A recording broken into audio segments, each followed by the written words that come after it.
gathers flowers, when with distracted mind and thirsty senses he searches vainly for happiness in the pleasures of the world.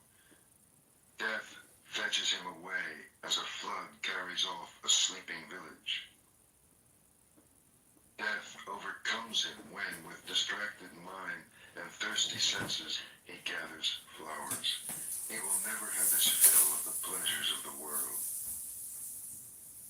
The bee gathers nectar from the flower without marring its beauty or perfume. So let the master settle and wander. Look to your own faults, what you have done or left undone. Overlook the faults of others. Like a lovely flower, bright but scentless, are the fine but empty words of the man who does not mean what he says. Like a lovely flower, bright and fragrant, are the fine and truthful words of the man who means what he says. Like garlands woven from a heap of flowers, fashion from your life as many good deeds. The perfume of sandalwood, rosebay, or jasmine cannot travel against the wind, but the fragrance of virtue travels even against the wind as far as the ends of the world. How much finer is the fragrance of virtue than of sandalwood, rosebay, of the blue lotus, or jasmine? The fragrance of sandalwood and rosebay does not travel far, but the fragrance of virtue rises to the heavens. Desire never crosses the path of virtuous and wakeful men. Their brightness sets them free. How sweetly the lotus grows in the litter of the wayside. Its pure fragrance delights the heart. Follow the awakened, and from among the blind, the light of your wisdom will shine out purely. The Fool. How long the night to the watchman, how long the road to the weary traveler, how long the wandering of many lives to the fool who misses the way. If the traveler cannot find master or friend to go with him, let him travel on alone rather than with a fool for company. My children, my wealth, so the fool troubles himself. But how has he children or wealth? He is not even his own master. The fool, who knows he is a fool, is that much wiser. The fool who thinks he is wise is a fool indeed. Does the spoon taste the soup? A fool may live all his life in the company of a master and still miss the way. The tongue tastes the soup. If you are awake in the presence of a master, one moment will show you the way. The fool is his own enemy. The mischief he does is his undoing. How bitterly he suffers. Why do what you will regret? Why bring tears upon yourself? Do only what you do not regret, and fill yourself with joy. For a while, the fool's mischief tastes sweet, sweet as honey. But in the end it turns bitter, and how bitterly he suffers. For months the fool may fast, eating from the tip of a grass blade. Still, he is not worth a penny beside the master whose food is the way. Fresh milk takes time to sour, so a fool's mischief takes time to catch up with him. Like the embers of a fire, it smolders within him. Whatever a fool learns, it only makes him duller. Knowledge cleaves his head, but then he wants recognition, a place before other people, a place over other people. Let them know my work, let everyone look to me for direction. Such are his desires, such is his swelling pride. One way leads to wealth and fame, the other to the end of the way. Look not for recognition, but Follow the awakened and set yourself free. Being diagnosed with leukemia, lymphoma, myeloma, or any other type of blood cancer makes people want more time. Okay, this is going to be my meditation. I have a very special book called India's Love Lyrics by Nicholson. This is love hypnosis. I hope you enjoy. These are poems and verses. And I'm going to create clips on YouTube. I'm going to create 10. This will be a 30-minute reading or more, about an hour's worth. I'll read you a little something about this book. These are the contents. This book is 123 years old. It's by John Lane, that's the copyright. Contents are less than dust, to the unattainable, in the early pearly morning, reverie of Muhammad Akram at the tamarind tank, song of Khan Zada, the teak forest, Valgovin's boat song, Kashmiri song by Juma, Zira in captivity, marriage thoughts by Morsel and Khan to the unattainable. Let's see what else is there. There's a lot. Youth, farewell, Afridi love. These are all poems. No rival like the past. Verse by Taj Muhammad, the singer, Malaria, Fancy Feroza, Starlight. India's Love Lyrics.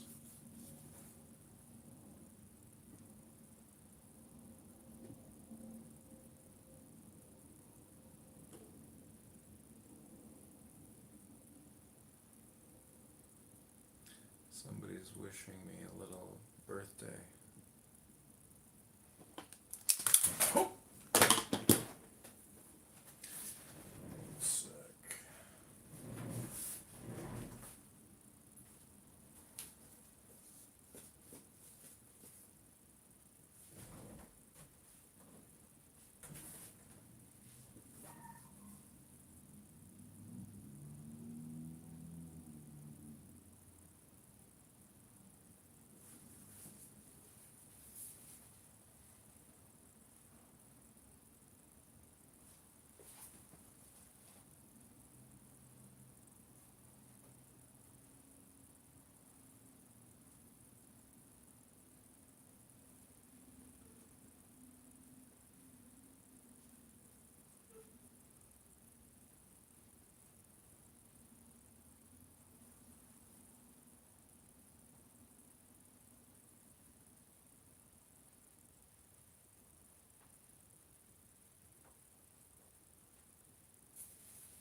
challenge of doing recording all this stuff is distractions. But anyways, the most annoying part is you have to go back and make all these stupid YouTube videos public because they get saved as private when you create a clip. I'm not so sure I want to read this book right now. It's not bad, but I think I'm gonna pass and get something else. So going back to Dhammapada. The wise man. The wise man tells you where you have fallen, and where you yet may fall. Invaluable secrets. Follow him. Follow the way. Let him chasten and teach you and keep you from mischief. The world may hate him, but good men love him. Do not look for bad company, or live with men who do not care. Find friends who love the truth. Drink deeply. Live in serenity and joy. The wise man delights in the truth and follows the law of the awakened. The farmer channels water to his land. The fletcher whittles his arrows, and the carpenter turns his wood. So the wise man directs his mind. The wind cannot shake a mountain. Okay, this is what we're gonna read. These are Buddhist writings with an introductory note. These are sacred writings, Harvard Press. This is the introductory note. This will be the first recording.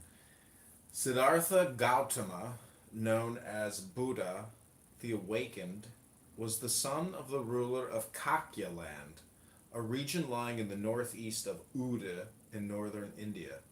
The date of his birth is placed around 557 BC. He was born a warrior prince, but at the age of 29, after having married and had a son, he determined to renounce the world. Abandoning his family and his possessions, he gave himself up to asceticism and concentration of thought, under the direction of masters of this discipline. After 7 years, he concluded that this method brought him no nearer to the wisdom he sought as a means of escaping rebirth into a life which he had found not worth living, and for a time he tried starvation and self-torture. This also availed him nothing, when suddenly, sitting under the sacred fig tree at Bodhi Gaya, he became illumined and saw the great truths. Henceforth he was known as Buddha. Gautama's first aim had been merely his own salvation, but moved by pity for mankind, he resolved to bestow on others the four great truths and the eightfold path. Beginning his ministry at Benares, he converted first 5 monks who had previously been his fellows in asceticism, then many of the noble youth of the city, then 1,000 Brahmin priests. The rest of his life was spent in wandering about and preaching his new creed, which spread with extraordinary rapidity. He died not far from his native region about the year 477 BC. The foregoing outline selects what seem the most reliable main elements in a biography which has naturally become saturated with legend of latter growth, the teachings of Buddha, so similar in its pessimistic view of life to that of the Book of Ecclesiastes, is amply represented in the following writings.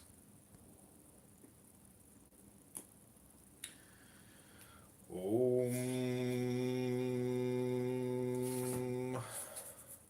The Buddha, the story of Sumedha, translated from the introduction to the Jataka. 100,000 cycles vast and 4 immensities ago, there was a town named Amara, a place of beauty and delights. It had the noises 10 complete, and food and drink abundantly. The noise of elephant and horse, of conch shell, drum, and chariot, and invitations to partake. Eat ye and drink resounded loud. A town complete in all its parts, where every industry was found. and eke the 7 precious gems, and foreigners from many lands, a prosperous city of the gods, full of good works and holy men. Within this town of Amara, Sumedha lived of Brahmin caste, who many tens of millions had, and grain and treasure in full store.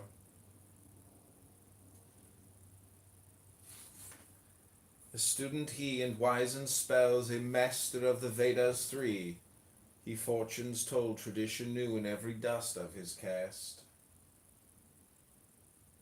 In secret then I sat me down, and thus to ponder I began, what misery to be born again, and have the flesh dissolve at death, subject to birth, old age, disease, extinction will I seek to find, where no decay is ever known, nor death, but all security.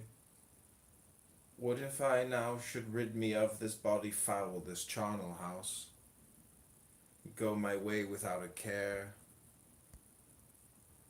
or least regret for things behind?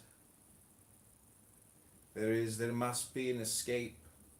Impossible there should not be. I'll make the search and find the way, which from existence shall release. Even as although there misery is, yet happiness is also found, so though indeed existence is and non-existence should be sought.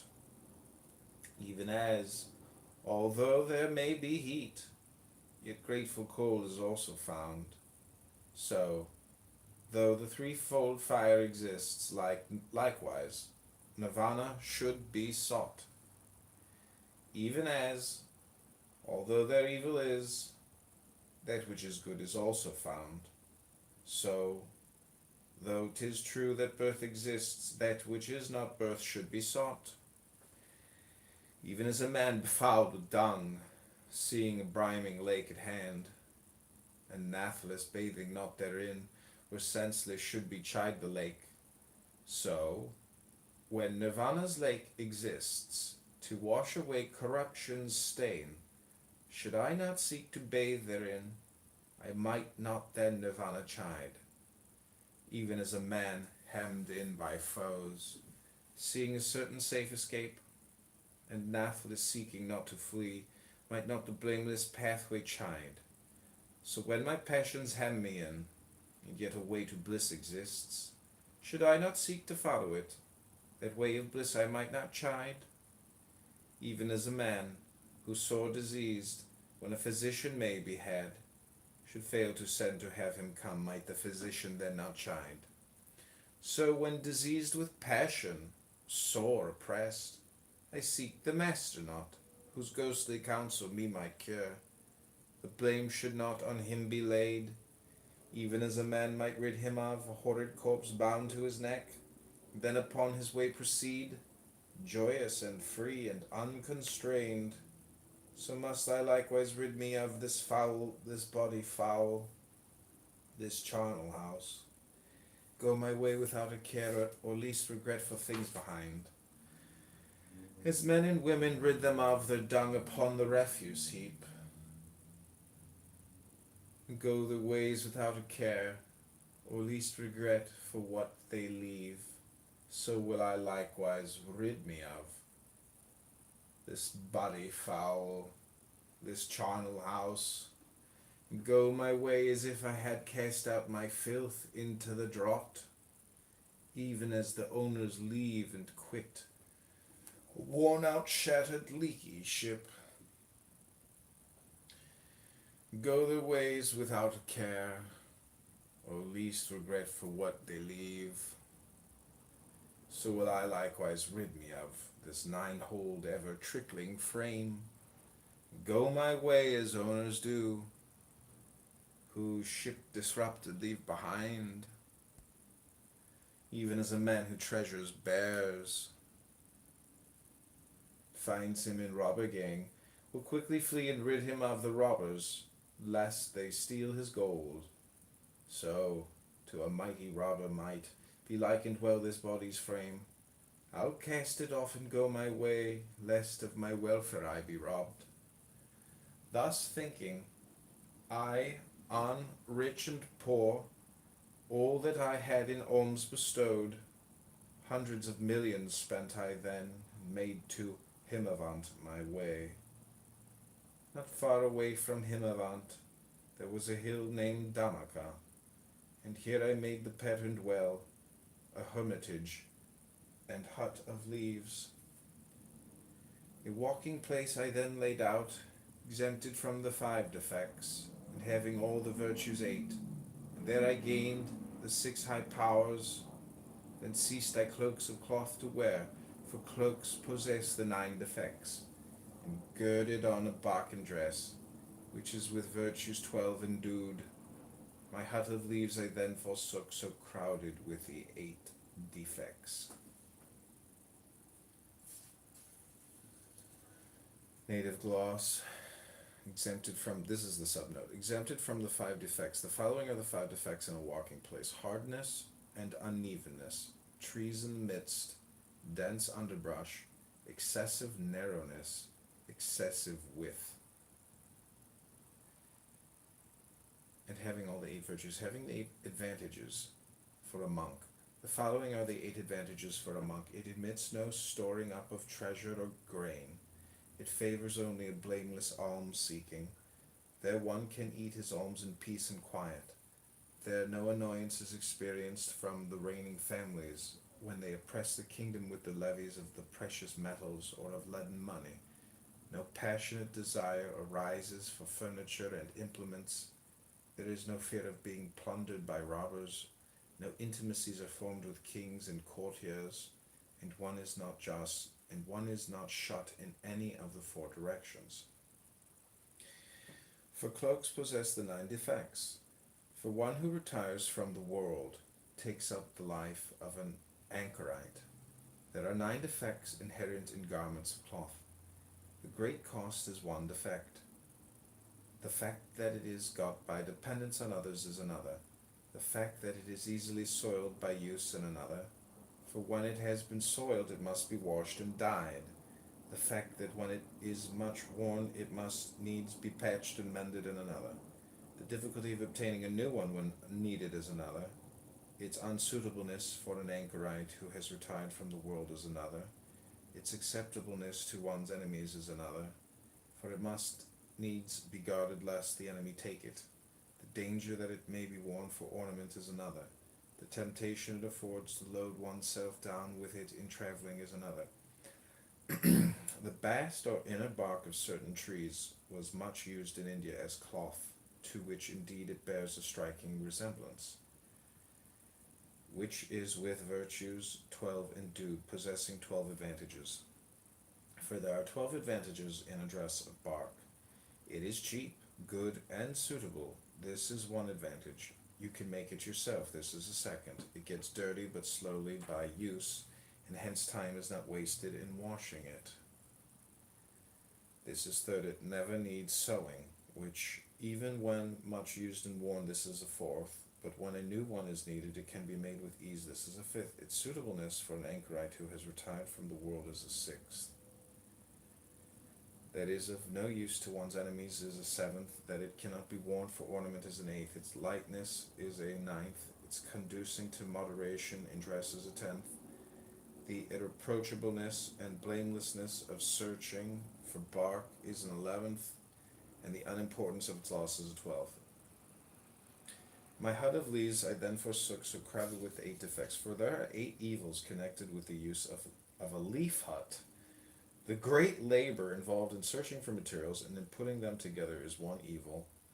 The constant care necessary to replace. Holy crap, this is going to go on forever. Can you believe all this? The 12 advantages of wearing leaves as your dress. It never ends. Okay, I don't know if I want to continue on. It goes on and on and on and on. So this is the story of Sumedha. And this entire story is related by the Buddha to his disciples, described how in his long existence as the Brahmin Sumedha, he first resolved to strive for the Buddhaship. In stanzas 4 through 5, he speaks of himself, that is, of Sumedha, in the third person, but elsewhere in the first. Only 6 of the 10 noises indicative of a flourishing town are here mentioned for the complete list. It's kind of interesting. Many people might call themselves Buddhists, but I bet you they've never even read this. And also, this predates Jesus, so it makes me think that this information was probably circulated, and thus, you know, we get more of it in a different version from Jesus.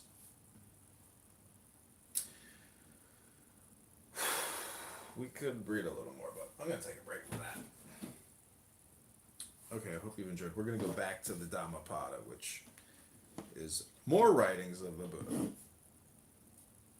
Neither praise nor blame moves the wise man.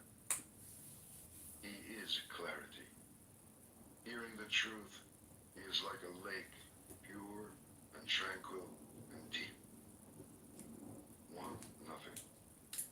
Where there is desire, say nothing. Happiness or sorrow, whatever befalls you, walk on, untouched, unattached. Do not ask for family or power or wealth, either for yourself or for another. Can a wise man wish to rise unjustly? Few cross over the river. Most are stranded on this side. On the river bank, they run up and down. But the wise man, following the way, crosses over, beyond the reach of death. He leaves the dark way for the way of light. He leaves his home, seeking happiness on the hard road. Free from desire, free from possessions, free from the dark places of the heart, free from attachment and appetite, following the 7 lights of awakening, and rejoicing greatly in his freedom. In this world, the wise man becomes himself a light, pure, shining, free. Could we use your house to trial our 24-hour bathroom upgrade system? We're looking for homeowners. The Master. At the end of the way, the Master finds freedom from desire and sorrow, freedom without bounds. Those who awaken never rest in one place. Like swans they rise and leave the lake. On the air they rise and fly an invisible course, gathering nothing, storing nothing. Their food is knowledge. They live upon emptiness. They have seen how to break free. Who can follow them? Only the Master. Such is his purity. Like a bird, he rises on the limitless air and flies an invisible course. He wishes for nothing. His food is knowledge. He lives upon emptiness. He has broken free. He is the charioteer. He has tamed his horses, pride, and the senses. Even the gods admire him. Yielding like the earth, joyous and clear like the lake, still as the stone at the door, he is free from life and death. His thoughts are still. His words are still. His work is stillness. He sees his freedom and is free. The Master surrenders his beliefs. He sees beyond the end and the beginning. He cuts all ties. He gives up all his desires. He resists all temptations. And he rises. And wherever he lives, in the city or the country, in the valley or in the hills, there is great joy. Even in the empty forest, he finds joy, because he wants nothing. The thousands. Better than 1,000 hollow words is one word that brings peace. Better than 1,000 hollow verses is one verse that brings peace. Better than 100 hollow lines is one line of the law bringing peace. It is better to conquer yourself than to win 1,000 battles. Then the victory is yours. It cannot be taken from you, not by angels or by demons, heaven or hell. Better than 100 years of worship, better than 1,000 offerings, better than giving up 1,000 worldly ways in order to win merit. Better even than tending in the forest a sacred flame for 100 years is one moment's reverence for the man who has conquered himself. To revere such a man, a master old in virtue and holiness, is to have victory over life itself and beauty, strength and happiness. Better than 100 years of mischief is one day spent in contemplation. Better than 100 years of ignorance is one day spent in reflection. Better than 100 years of idleness is one day spent in determination. Better to live one day wondering how all things arise and pass away. Better to live 1 hour seeing the one life beyond the way. Better to live 1 moment in the moment of the way beyond the way. Mischief. Be quick to do good. If you are slow, the mind, delighting in mischief, will catch you. Turn away from mischief again and again. Turn away before sorrow befalls you. Set your heart on doing good. Do it over and over again, and you will be filled with joy. A fool is happy until his mischief turns against him, and a good man may suffer until his goodness flowers. Do not make light of your failings, saying, "What are they to me?" A jug fills drop by drop, so the fool becomes brimful of folly. Do not belittle your virtues, saying they are nothing. A jug fills drop by drop, so the wise man becomes brimful of virtue. As the rich merchant with few servants shuns a dangerous road, and the man who loves life shuns poison, beware the dangers of folly and mischief. For an unwounded hand may handle poison. The innocent come to no harm. But as dust thrown against the wind, mischief is blown back in the face of the fool who wrongs the pure and harmless. Some are reborn in hell, some in this world, the good in heaven, but the pure are not reborn. Nowhere. Not in the sky, nor in the midst of the sea, nor deep in the mountains can you hide from your own mischief. Not in the sky, nor in the midst of the ocean, nor deep in the mountains, nowhere can you hide from your own death.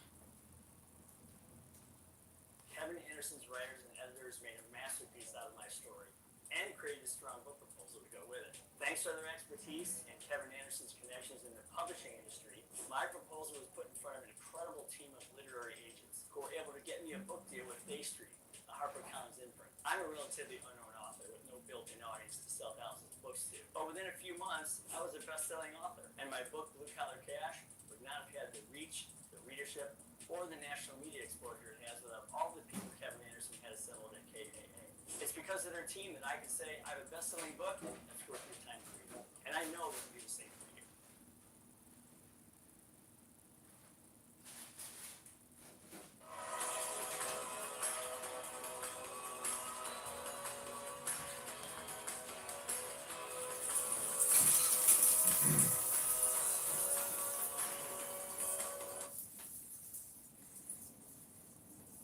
Violence.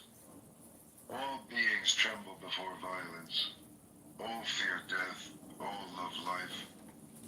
See yourself in others. Then whom can you hurt? What harm can you do? He who seeks happiness by hurting those who seek happiness will never find happiness. For your brother is like you. He wants to be happy.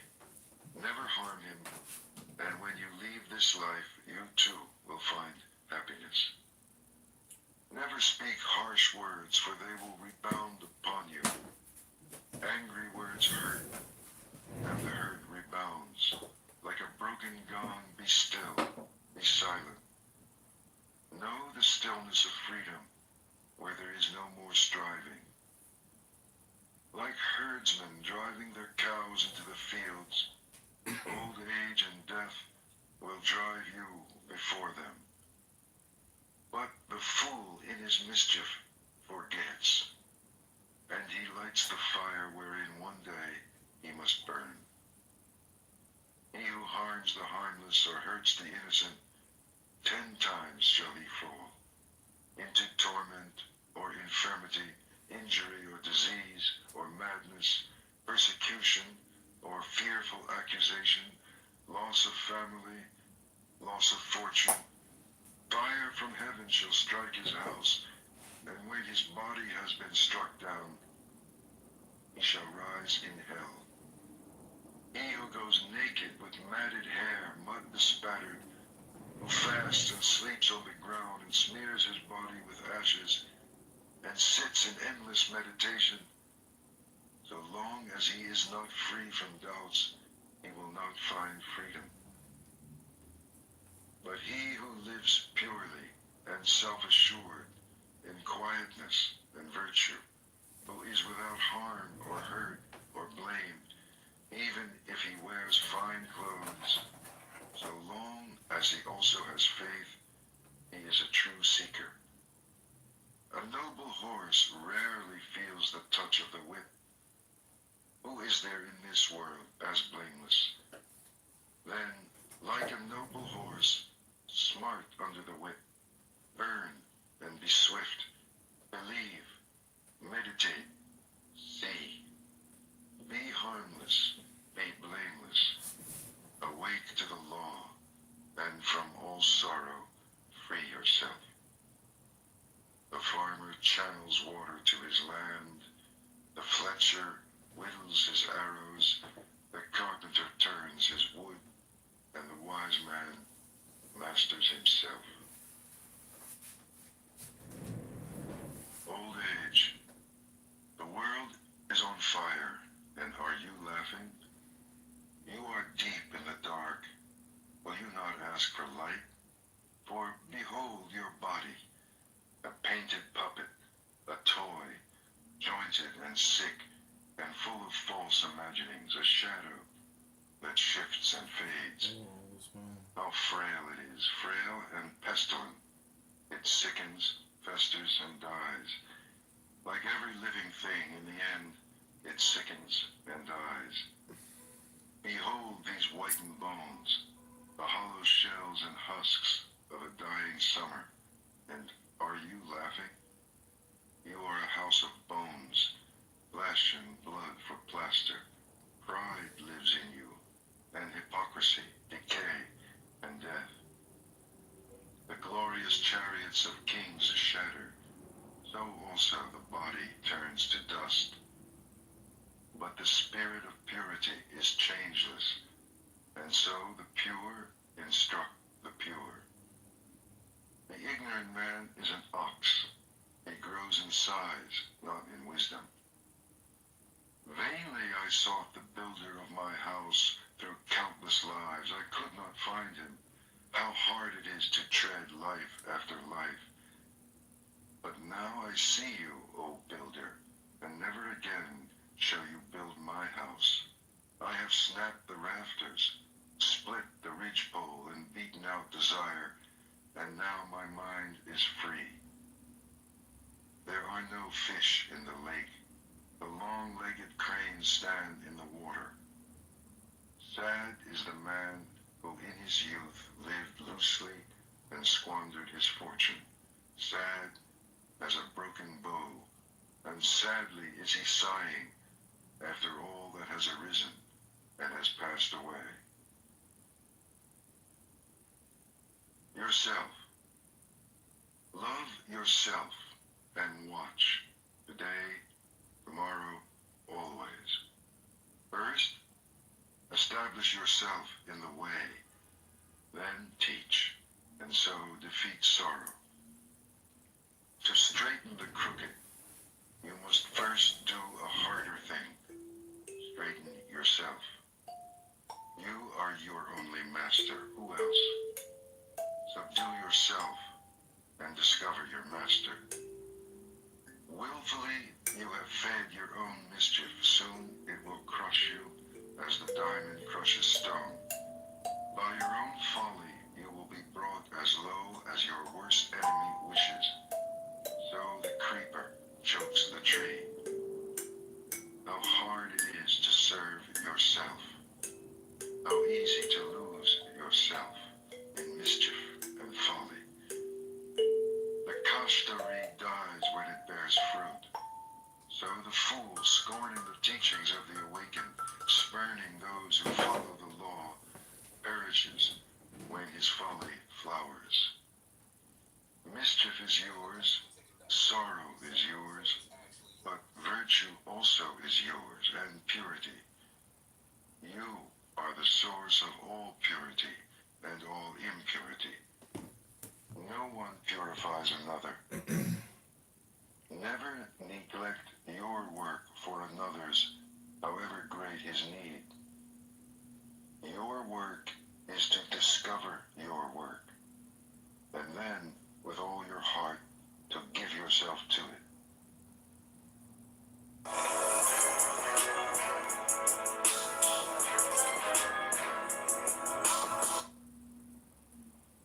Should say. Now, The if you were world. to a place like Saudi Arabia or the Do not UAE or live in the Qatar, world in if I was to say, distraction God and damn false it, as I dreams tripped, outside and a the police law. officer heard that is a Arise jailable and offense. watch. How dare you speak like Follow that in the public? way You don't have joyfully through this any world concern and with beyond. freedom of speech there, and Follow is the that way of necessary? virtue. Hold on, but is that Follow the necessarily way bad? Where joyfully you basically through these this are modern world where you have and monarchs on and beyond. there is no democracy. Or I consider can't say the it's world bad they don't allow a bubble, a mirage. cursing in See public. the world I mean, as it is, and death shall overlook you. Come, consider the world. A painted chariot for kings, a trap for fools. But he who sees goes free. As the moon slips from behind a cloud and shines, so the master comes out from behind his ignorance and shines. This world is in darkness. How few have eyes to see. How few the birds who escape the net and fly to heaven. Swans rise and fly toward the sun. What magic! So do the pure conquer the armies of illusion and rise and fly. If you scoff at heaven and violate the law, if your words are lies, where will your mischief end? The fool laughs at generosity. The miser cannot enter heaven. But the master finds joy in giving, and happiness is his reward.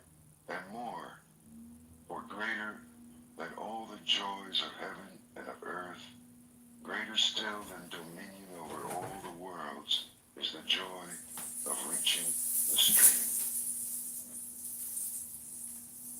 The man who is awake,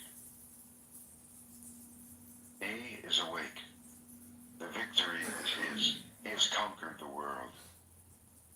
How can he lose the way who is beyond the way? His eye is open. His foot is free. Who can follow after him? The world cannot reclaim him or lead him astray, nor can the poison net of desire hold him. He is awake. The gods watch over him. He is awake and finds joy in the stillness of meditation and in the sweetness of surrender. Hard it is to be born. Hard it is to live. Harder still to hear of the way, and hard to rise, follow, and awake. Yet the teaching is simple. Do what is right. Be pure. At the end of the way is freedom. Till then, patience. If you wound or grieve another, you have not learned detachment. Offend in neither word nor deed. Eat with moderation. Live in your heart. Seek the highest consciousness. Master yourself according to the law. This is the simple teaching of the awakened. The rain could turn to gold, and still your thirst would not be slaked. Desire is unquenchable, or it ends in tears, even in heaven. He who wishes to awake consumes his desires joyfully. In his fear, a man may shelter in mountains, or in forests, in groves of sacred trees, or in shrines. But how can he hide there from his sorrow? He who shelters in the way and travels with those who follow it comes to see the four great truths concerning sorrow, the beginning of sorrow, the eightfold way, and the end of sorrow.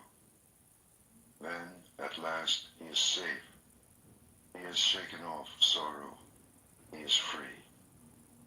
The awakened are few and hard to find. Happy is the house where a man awakes. Blessed is his birth. Blessed is the teaching of the way. Blessed is the understanding among those who follow it. And blessed is their determination. And blessed are they who revere the man who awakes and follows the way. They are free from fear. They are free. They have crossed over the river of sorrow. Copayment, coinsurance, are you confused? Let me break it down. Copayment is a fixed flat amount. Coinsurance is a percentage. You may have a $20 copay for a doctor visit, or you may have a 20% coinsurance for a procedure.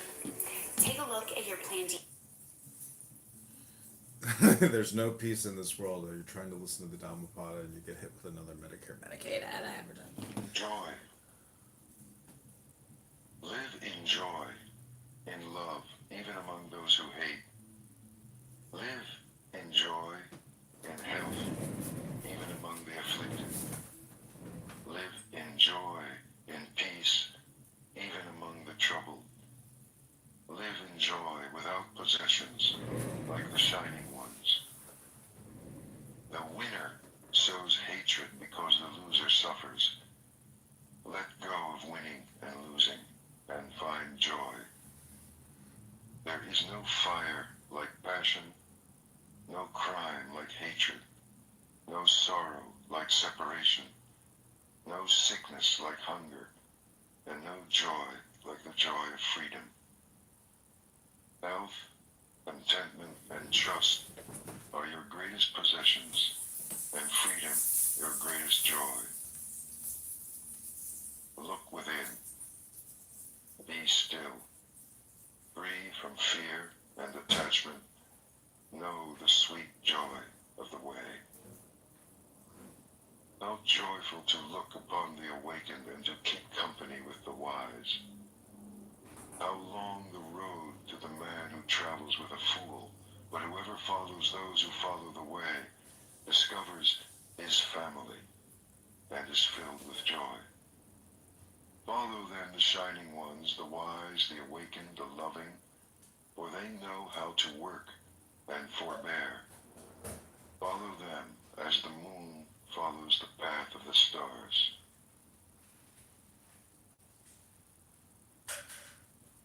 Pleasure. Do not let pleasure distract you from meditation, from the way. Free yourself from pleasure and pain, for in craving pleasure or in nursing pain, there is only sorrow. Like nothing, lest you lose it, lest it bring you grief and fear. Go beyond likes and dislikes. From passion and desire, sensuousness and lust, arise grief and fear.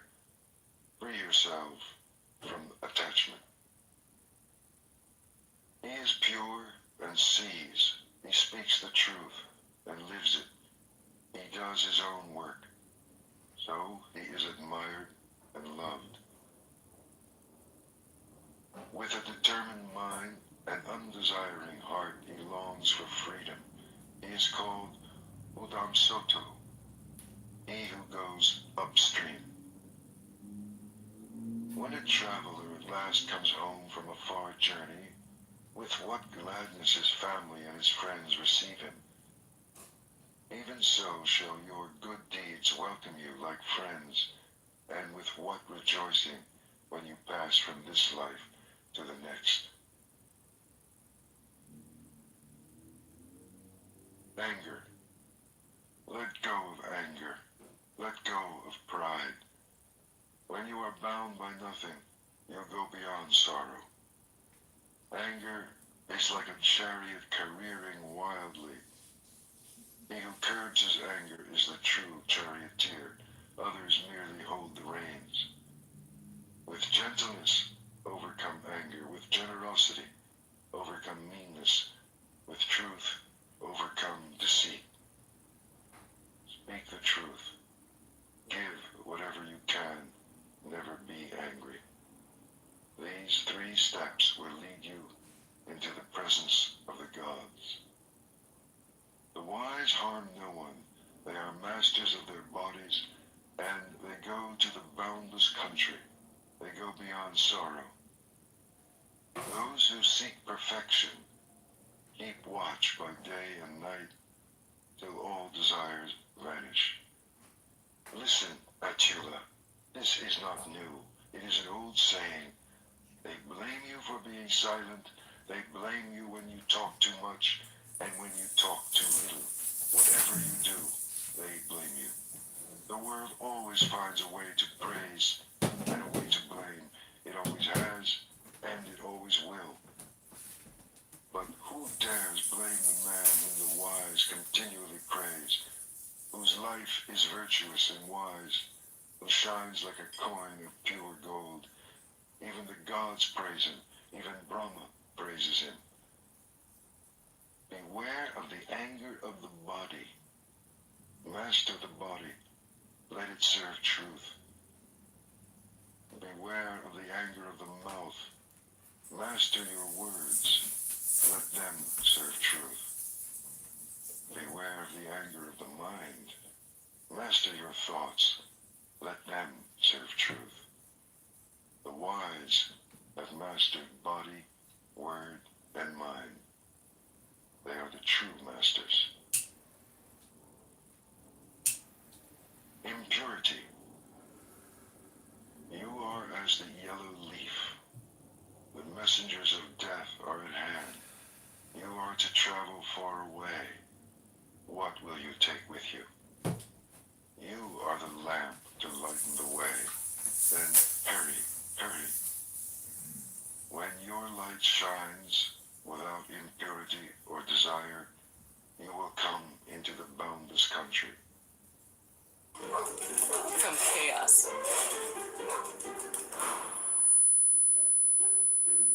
to comfort. We're here for it all. Kind Thread.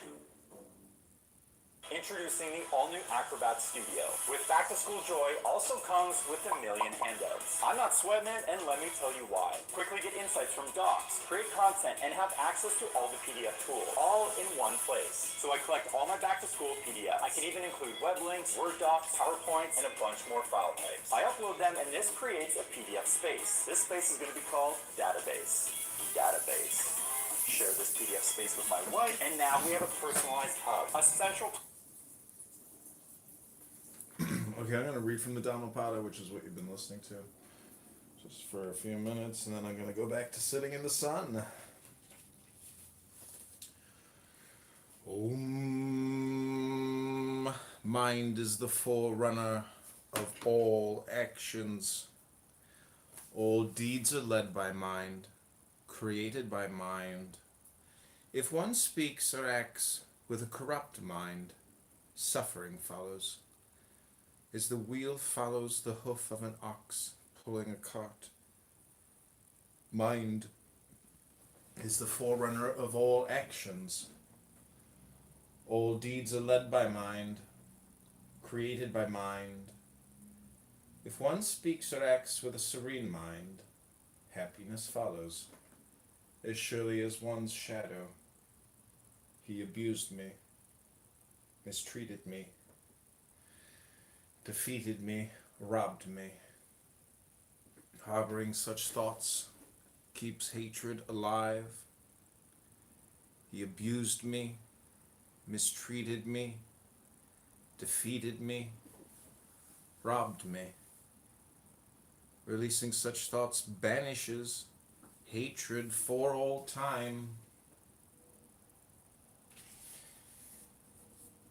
Animosity does not eradicate animosity. Only by loving kindness is animosity dissolved. This law is ancient and eternal. Om.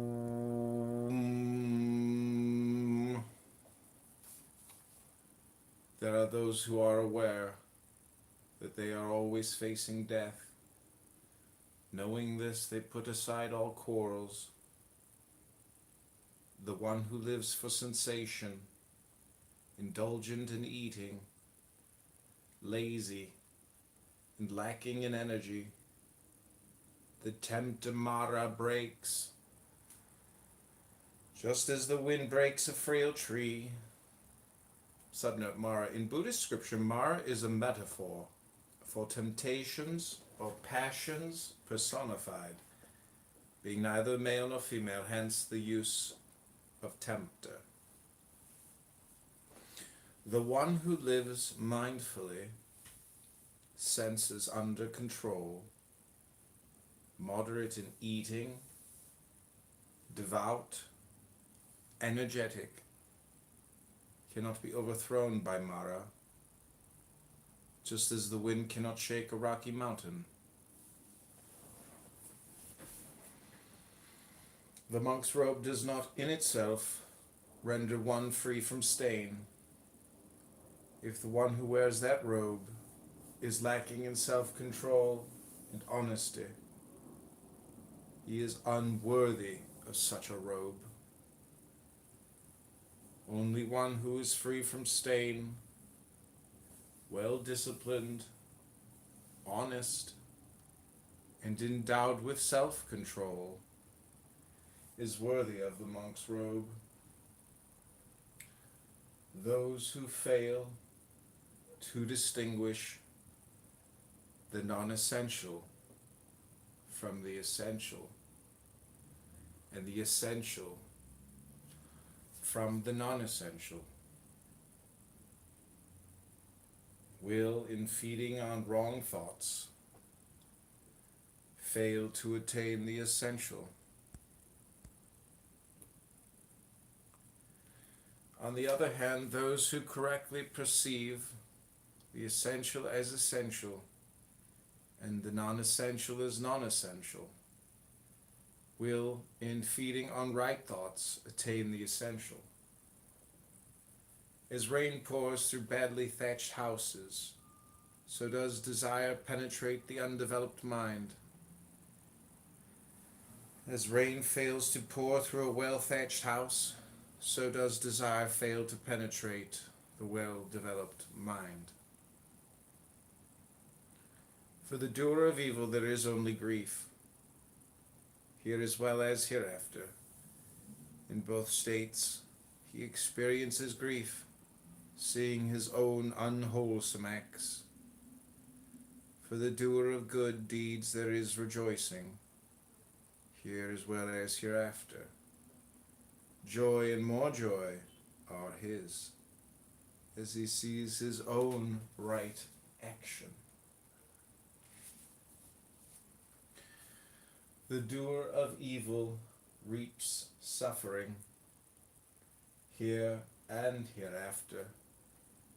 In both states remembering I have committed evil, not only here but hereafter. He experiences more suffering because he has gone to a state of suffering. The doer of good deeds reaps happiness here and hereafter.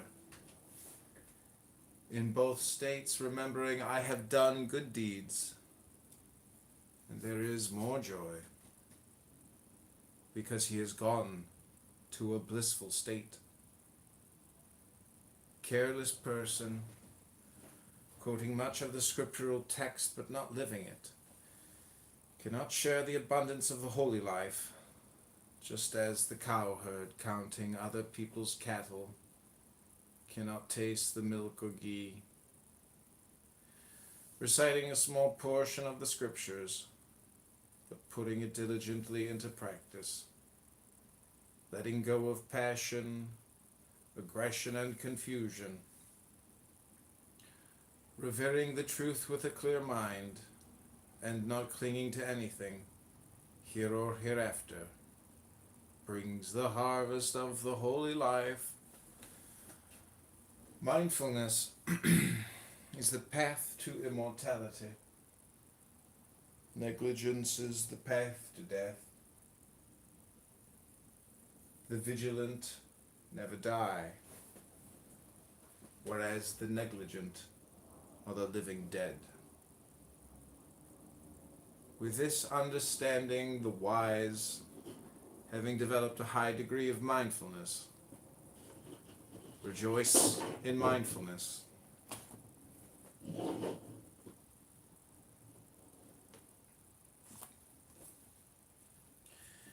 Delighting in the domain of the noble ones.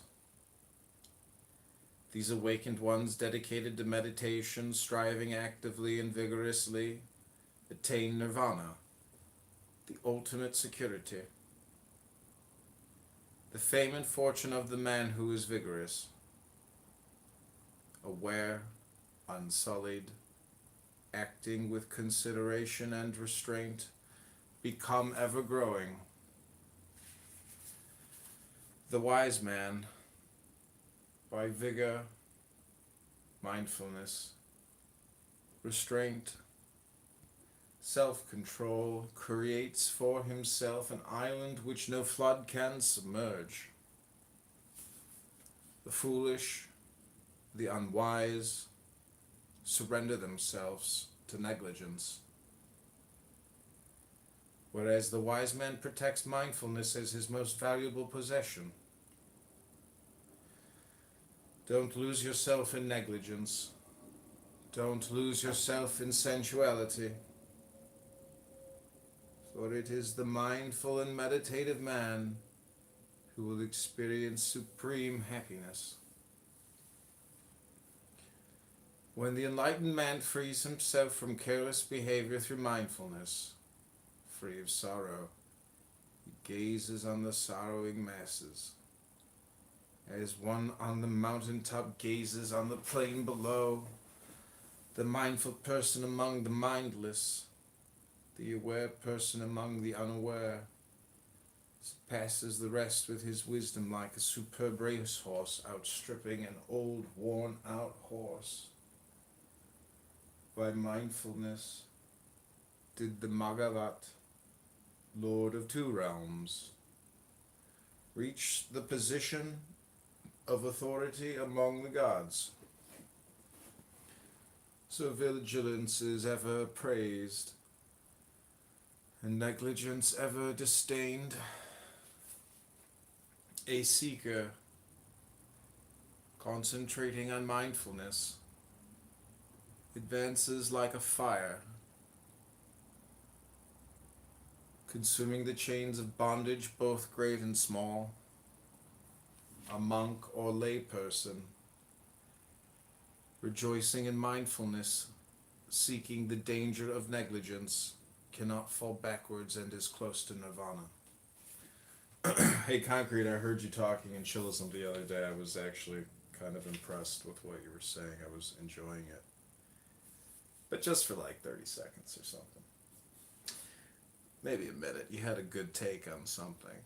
I don't remember what it was, but it was it was funny actually. It's kind of funny. Okay, this is the third chapter of the Dhammapada. Just as an arrowsmith shapes an arrow to perfection with fire, so does the wise man shape his mind, which is fickle, unsteady, vulnerable, and erratic. Like a fish taken from the safety of its watery home and cast upon the dry land, so does this mind flutter, due to the lure of the tempter. Therefore one should leave the dominion of Mara. How good it is to rein the mind, which is unruly, capricious, rushing wherever it pleases. The mind so harnessed will bring one happiness.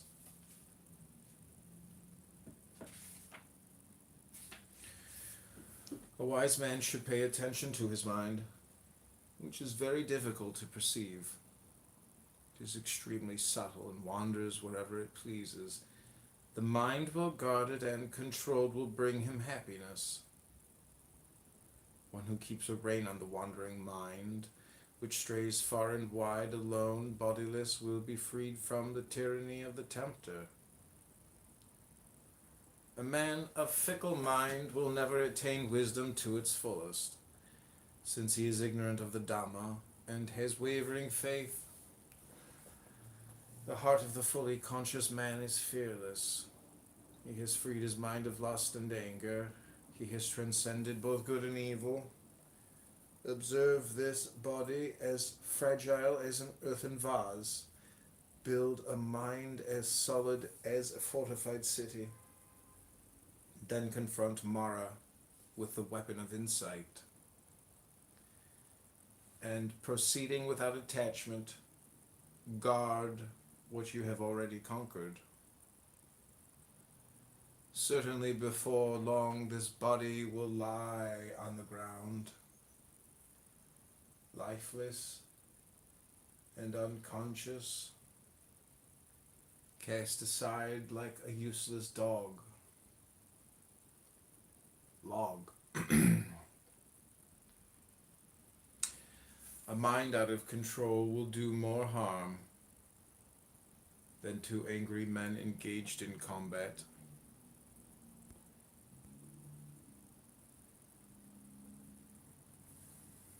A well-directed mind creates more well-being than the wholesome actions of parents toward their children. Om. Flowers. Who can truly see this earth, this body, this world of human beings, as well as the realm of gods? Who is able to distill the wisdom of the Dhamma, as skillfully as a designer of garlands selects choice flowers? Sakha, trainee on the first stage of perfection, is able to grasp this earth, the human world, the dwellings of the unhappy ones, as well as the realm of the gods. He can bring forth the shining truth of the Dhamma, even as a skillful gardener selects choice flowers. See, this body is fragile and transient as foam. Know that it is an insubstantial as foam, and thereby destroy the tempter's flowery arrows. Put yourself beyond death's grasp. Just as a raging flood sweeps away a sleeping village, so does a death claim a man of distracted mind. As he continually seeks more and more of life's fleeting pleasures, death drowns the unsatisfied man, whose restless mind clutches for greater and greater pleasures. A monk should dwell and act in the village like a bee extracting honey from the flower, but leaving the color and fragrance intact. Pay no attention to harsh words uttered by others. Do not be concerned with what others have or have not done. Observe your own actions and inactions. Like a beautiful, brightly colored flower without fragrance is the well-spoken word without action. Like a beautiful, brightly colored flower full of fragrance is the well-spoken word and the deed that matches the word. A man born to this world should do many good deeds, as a garland maker makes garlands from a heap of flowers. The scent of flowers is carried no farther than the wind allows, neither the sandalwood, tiger, nor jasmine, but the fragrance of the deeds of good men spreads to the ends of the earth in all directions, regardless of the wind. The aroma of sandalwood, tiger, lotus, or vasiki is excellent. Superior to these is the fragrance of right action, right speech, and right way of earning one's living. Your life is falling away. Death is at hand. Where will you rest on the way? What have you taken with you? You are the lamp to lighten the way. Then hurry, hurry. When your light shines purely, you will not be born, and you will not die. As a silversmith sifts dust from silver, remove your own impurities, little by little. Or, as iron is corroded by rust, your own mischief will consume you. Neglected, the sacred verses rust, for beauty rusts without use, and, unrepaired, the house falls into ruin, and the watch, without vigilance, fails. In this world and the next, there is impurity and impurity. When a woman lacks dignity, when a man lacks generosity, but the greatest impurity is ignorance. Free yourself from it. Be pure. Life is easy for the man who is without shame. Impudent as a crow, a vicious gossip, vain, meddlesome, dissolute. But life is hard for the man who quietly undertakes the way of perfection with purity, detachment, and vigor. He sees light. If you kill, lie, or steal, commit adultery, or drink, you dig up your own roots. And if you cannot master yourself, the harm you do turns against you grievously. You may give in the spirit of light, or as you please, but if you care how another man gives or how he withholds, you trouble your quietness endlessly. These envying roots, destroy them, and enjoy a lasting quietness. There is no fire like passion. There are no chains like hate. Illusion is a net, desire a rushing river. How easy it is to see your brother's faults, how hard to face your own.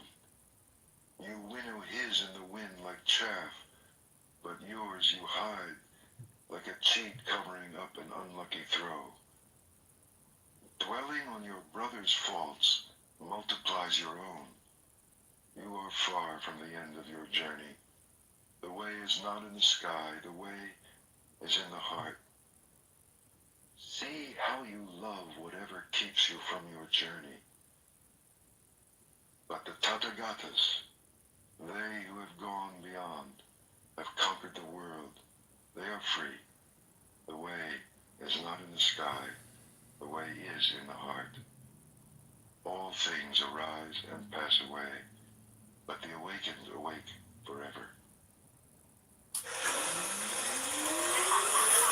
What is up, Daddy Gang? It is your founding. The just. If you determine your course with force or speed, you'll miss the way of the law. Quietly consider what is right and what is wrong, receiving all opinions equally, without haste, wisely observe the law. Who is wise, the eloquent or the quiet man? Be quiet and loving and fearless. For the mind talks, but the body knows. Gray hairs do not make a master. A man may grow old in vain. The true master lives in truth, in goodness and restraint, non-violence, moderation, and purity. Fine words or fine features cannot make a master out of a jealous and greedy man. Only when envy and selfishness are rooted out of him may he grow in beauty. A man may shave his head, but if he still lies and neglects his work, if he clings to desire and attachment, how can he follow the way? The true seeker subdues all waywardness. He has submitted his nature to quietness. He is a true seeker, not because he begs, but because he follows the lawful way, holding back nothing, holding to nothing. Beyond good and beyond evil, beyond the body and beyond the mind. Silence cannot make a master out of a fool, but he who weighs only purity in his scales, who sees the nature of the two worlds, he is a master. He harms no living thing. And yet, it is not good conduct that helps you upon the way, nor ritual, nor book learning, nor withdrawal into the self, nor deep meditation. None of these confers mastery or joy. O seeker, rely on nothing until you want nothing. The way. The way is eightfold. There are four truths. All virtue lies in detachment. The master has an open eye. This is the only way to the opening of the eye. Follow it. Outwit desire. Follow it to the end of sorrow. When I pulled out sorrow's shaft, I showed you the way. It is you who must make the effort. The masters only point the way. But if you meditate and follow the law, you will free yourself from desire. Everything arises and passes away. When you see this, you are above sorrow. This is the shining way. Existence is sorrow. Understand and go beyond sorrow. This is the way of brightness. Existence is illusion. Understand. Go beyond. This is the way of clarity. You are strong. You are young. It is time to arise. So, arise, lest through irresolution and idleness you lose the way. Master your words. Master your thoughts. Never allow your body to do harm. Follow these three roads with purity, and you will find yourself upon the one way, the way of wisdom. Sit in the world. Sit in the dark. Sit in meditation. Sit in light. Choose your seat. Let wisdom grow. Cut down the forest, not the tree, for out of the forest comes danger. Cut down the forest, fell desire, and set yourself free. While a man desires a woman, his mind is bound as closely as a calf to its mother. As you would pluck an autumn lily, pluck the arrow of desire. For he who is awake has shown you the way of peace. Give yourself to the journey. Here shall I make my dwelling in the summer and the winter and in the rainy season. So the fool makes his plans, sparing not a thought for his death. Death overtakes the man who, giddy and distracted by the world, cares only for his flocks and his children. Death fetches him away as a flood carries off a sleeping village. His family cannot save him, not his father, nor his sons. Know this. Seek wisdom and purity. Quickly clear the way. Out of the forest, there is pleasure and there is bliss. Forgo the first to possess the second. If you are happy at the expense of another man's happiness, you are forever bound. You do not what you should. You do what you should not. You are reckless, and desire grows. But the master is wakeful.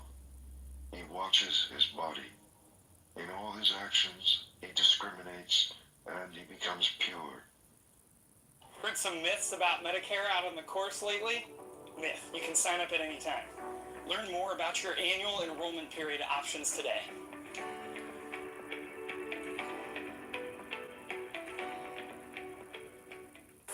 The poorer you are, the more likely your friends are to be people from your neighborhood. While the wealthier you are, the more likely your friends are to be people from college. All of which means that, yes, the key to social mobility is for disadvantaged people to get out of their bubbles. But it also means that wealthy people have to get out of their bubbles too. Research finds that social settings that draw people from all different backgrounds together, places like religious institutions, for example, are the places most likely to create these friendships across class lines. Which sounds pretty appealing, doesn't it? By just getting to know people who aren't like us, we may actually be creating a better country. So maybe we should all be looking for more opportunities to connect. It doesn't matter whether it's a bowling league or a book club. Or he is without blame, though once he may have murdered his mother and his father, 2 kings, a kingdom, and all its subjects. Though the kings were holy, and their subjects among the virtuous, yet is he blameless. The followers of the awakened awake, and day and night they watch and meditate upon their master. Forever wakeful, they mind the law. They know their brothers on the way. They understand the mystery of the body. They find joy in all beings. They delight in meditation. It is hard to live in the world and hard to live out of it. It is hard to be one among many. And for the wanderer, how long is the road wandering through many lives? Let him rest. Let him not suffer. Let him not fall into suffering. If he is a good man, a man of faith, honored and prosperous, wherever he goes, he is welcome. Like the Himalayas, good men shine from afar, but bad men move unseen like arrows in the night. Sit, rest, work, alone with yourself, never weary. On the edge of the forest, live joyfully, without desire. The dark. One man denies the truth, another denies his own actions. Both go into the dark, and in the next world suffer, or they offend truth. Wear the yellow robe, but if you are reckless, you will fall into darkness. If you are reckless, better to swallow molten iron than eat at the table of good folk. If you court another man's wife, you court trouble. Your sleep is broken, you lose your honor, you fall into darkness. You go against the law, you go into the dark. Your pleasures end in fear, and the king's punishment is harsh. But as a blade of grass held awkwardly may cut your hand, so renunciation may lead you into the dark. For if in your renunciation you are reckless and break your word, if your purpose wavers, you will not find light. Do what you have to do, resolutely, with all your heart. A traveler who hesitates only raises dust on the road. It is better to do nothing than to do what is wrong. For whatever you do to yourself. Like a border town well guarded, guard yourself within and without. Let not a single moment pass, lest you fall into darkness.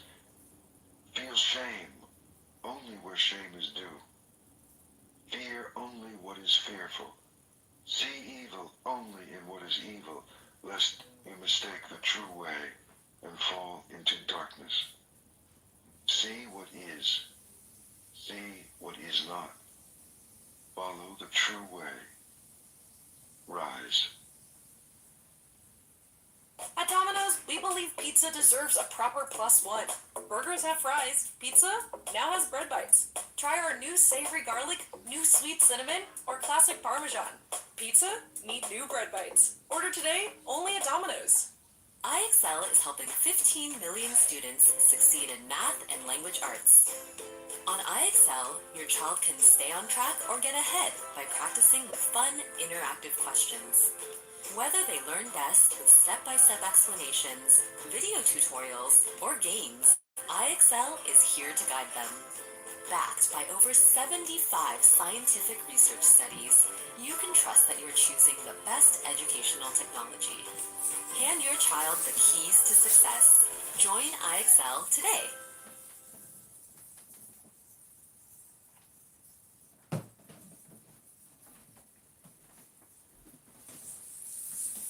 The elephant.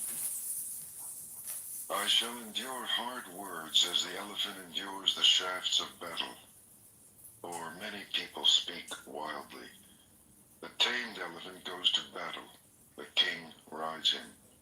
The tamed man is the master. He can endure hard words in peace. Better than a mule or the fine horses of Sind or the mighty elephants of war is the man who has mastered himself. Not on their backs can he reach the untrodden country, but only on his own. The mighty elephant Danapalaka is wild when he is in rut, and when bound he will not eat, remembering the elephant grove. The fool is idle, he eats and he rolls in his sleep like a hog in a sty, and he has to live life over again. Long is the night to the sleepless, long is the road to the weary traveler, long is the cycle of rebirths to the unwise, who do not know the truth. Should a traveler fail to find a companion equal or better, rather than suffer the company of a fool, he should resolutely walk alone. I have children, I have wealth. These are empty claims of an unwise man. If he cannot call himself his own, how can he then claim children and wealth as his own? To the extent that a fool knows his foolishness, he may be deemed wise. A fool who considers himself wise is indeed a fool. A fool may associate with a wise man throughout his life and remain untouched by his wisdom, even as a spoon cannot taste the flavor of soup. On the other hand, an aware man in a moment's meeting can learn from a wise man, even as the tongue tastes the flavor of soup. The unwise man, lacking understanding, behaves as if he were his own worst enemy, committing evil deeds that produce bitter fruit. It is unwise to do things that bring regret and require repentance, to cause suffering for oneself and a weeping and a tearful face. It is wise to do things which do not require repentance, but bring joy and fulfillment, happiness and delight, until he feels the effect. The fool rejoices in his evil deed. When the action reaches fruition, the fool harvests nothing but grief. Though the fool may practice asceticism, eating a speck of food on the tip of a blade of grass, he is not worth 1/16 of the Arahant, the knower of the Dhamma. An evil deed does not produce its results at once. It smolders slowly like a fire covered by ashes and finally consumes its doer, the fool. The things a fool gains amount to nothing.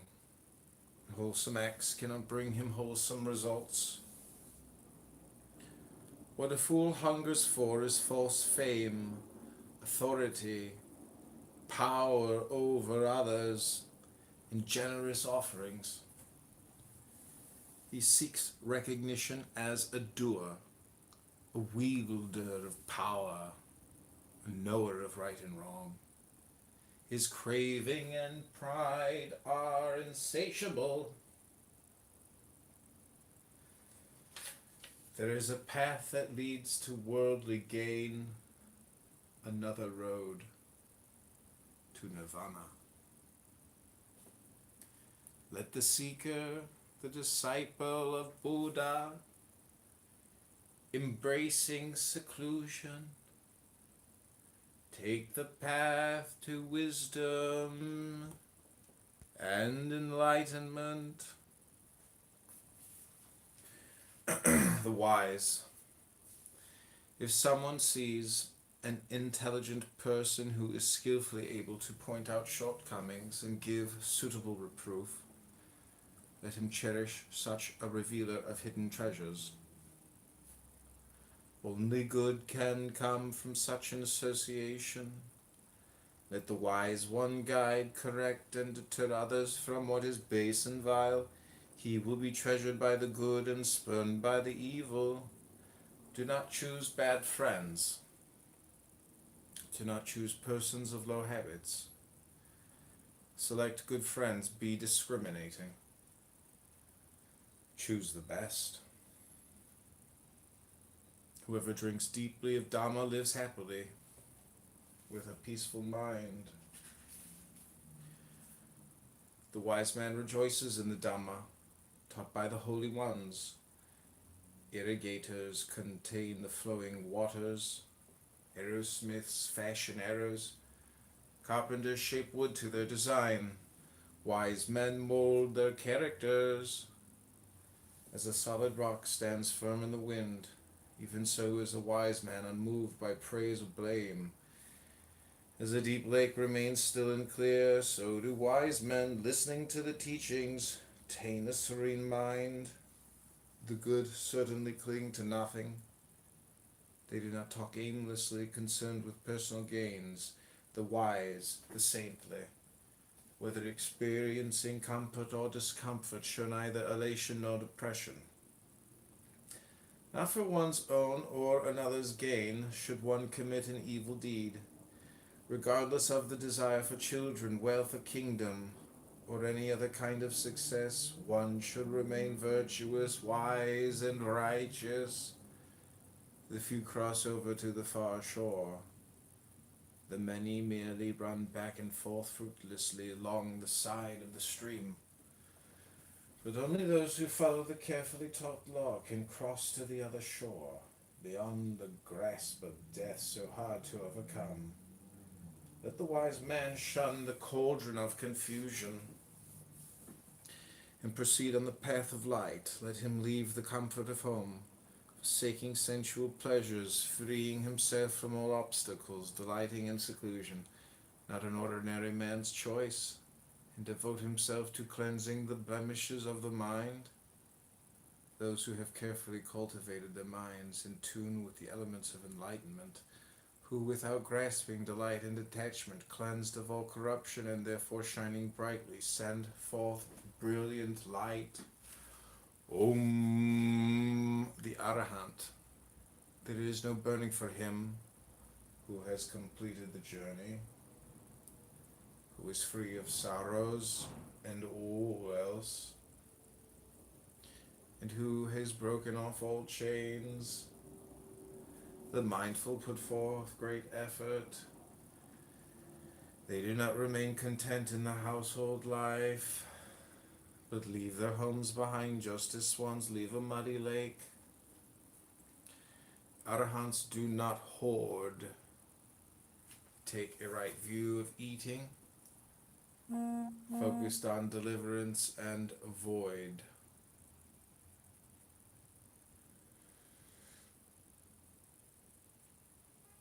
They leave no trace, like the path of birds in the sky.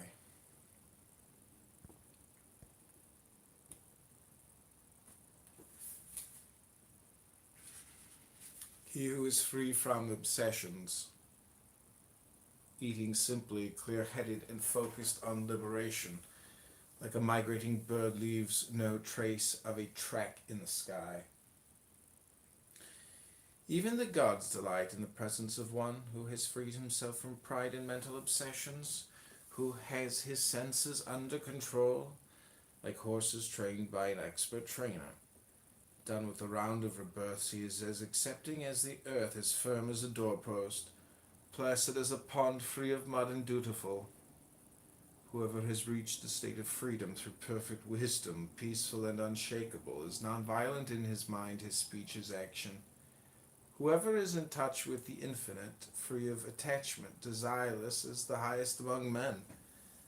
Delightful is the place where the saints dwell, be it village or forest, cavern or open field. Delightful are forests where more worldly men find no joy, being free of the pull of desire. Saints who seek no worldly pleasures find delight in such places.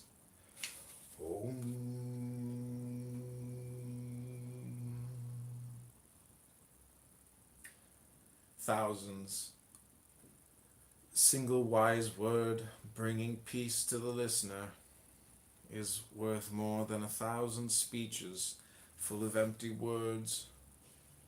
Single verse full of meaning bringing peace to the listener is worth more than 1,000 verses full of empty words. One may recite 100 verses full of vain descriptions, but a single verse bringing peace to the listener is worth far more. One may conquer 1,000,000 men in a single battle. However, the greatest and best warrior conquers himself. Conquest of oneself is the greatest victory of all. Neither a god, nor a heavenly musician, nor a mischievous angel of the highest of the 6 heavenly abodes, the Paranimita heaven, where sensual pleasures prevail, can deprive the self-vanquished, restrained person of victory. The honor paid to the one who has achieved self-mastery for one single instant is worth more than monthly offerings of 1,000 pieces of gold. Honoring the one who has achieved self-mastery for one single instant is worth more than living in the forest, tending the sacred fire for 100 years. Making offerings for glory and recognition is not 1/4 as worthy as honoring the upright. Whoever shows reverence and respect for the aged is rewarded fourfold with long life, beauty, happiness, and strength. Even a single day of a life lived virtuously and meditatively is worth more than 100 years lived wantonly and without discipline. A single day's life of a wise and contemplative man is worth more than 100 years lived wantonly and without discipline. A single day's life of one who puts out great effort is better than a life of 100 years lived in idleness and sluggishness. A single day's life lived by a man who grasps the impermanence of all conditioned things is worth more than 100 years lived in blindness and ignorance. A single day's life of one who sees the deathless state is worth more than 100 years lived without perceiving it. A single day's life of one who sees the truth is worth more than 100 years of not seeing the truth.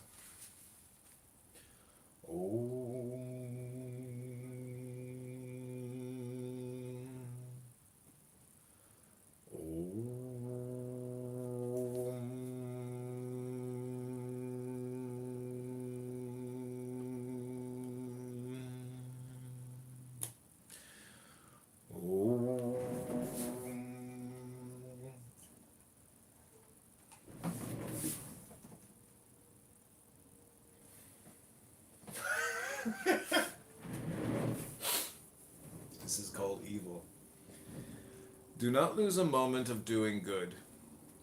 Protect your mind from evil. Whoever neglects doing good is inviting addiction to evil. If a man has mistakenly committed an evil deed, let him not repeat it. Let him not be addicted to evil, for it is the amassing of evil that brings misery. On the other hand, if a man does good, let him do it repeatedly. Let him put his heart into it, for the accumulation of good brings blessings. Even an evildoer feels happy before his negative actions reach fruition. However, when the evil ripens, he will have a bountiful harvest of evil results. A good man sees what is unwholesome before his good deeds reach fruition. However, when the good ripens, he will have a bountiful harvest of good results. Don't underestimate evil, saying, "It can't happen to me." As a pot slowly fills up with water drop by drop, so does the fool little by little become full of evil. Don't underestimate good, saying, "It can't happen to me." Water falling drop by drop will fill even a large pot. Likewise, the wise man, accumulating good little by little, becomes goodness itself. One should shun all evil as a merchant with treasure and a small caravan avoids a dangerous road, or as a man loving life shuns poison. If a man has a hand free of wounds, he can take poison in his hand. The poison cannot penetrate the hand that is free of wounds. Likewise, a man is not guilty when he acts with no evil intention. If someone harms an innocent person, one pure and free of guilt, evil results will fall upon the doer, like fine dust thrown against the wind. Some are reborn in a mother's womb. The evil doers are bound to miserable states. The doers of good are reborn to happy states. Those free of any stain go on to perfect peace. There is no place in the world, neither the sky, the sea, nor in mountain crevices, where an evil doer can hide, safe from the consequences of his action. There is no place in the world, neither in the sky, the sea, nor in mountain crevices, where one can escape the inevitability of death.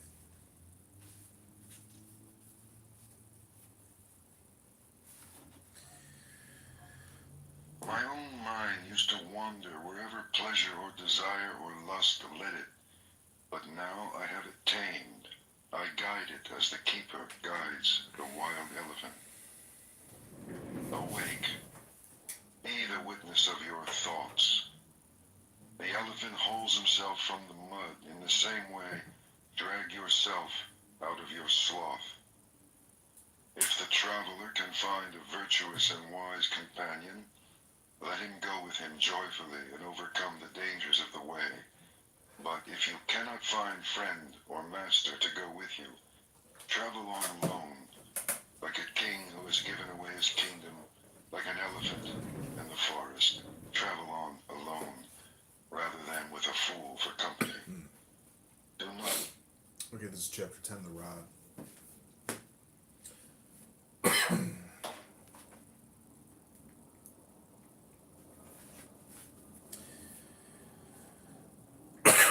Everybody fears being struck by a rod. Everybody fears death. Therefore, knowing this, feeling for others as for yourself, do not kill others or cause others to kill. Everybody fears being struck by a rod, life being dear to all. Therefore, knowing this, feeling for others as for yourself, do not kill others or cause others to kill.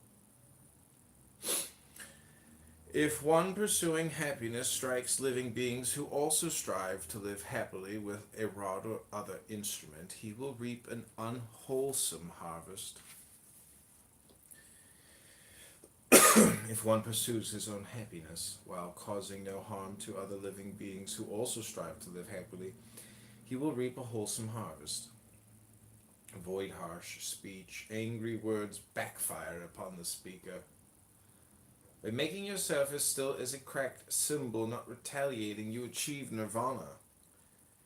As the cowherd leads the cattle to pasture, so do old age and death drive the life of all beings. The fool committing evil deeds realizes not their nature. The fool, due to his evil deeds, suffers as if scorched by fire. He who inflicts pain on the innocent comes to one of 10 calamities: pain, loss, injury, illness, insanity, danger from rulers, frightening accusations, loss of loved ones, loss of wealth. One of these will he experience. Fire will destroy his house after the destruction of his body.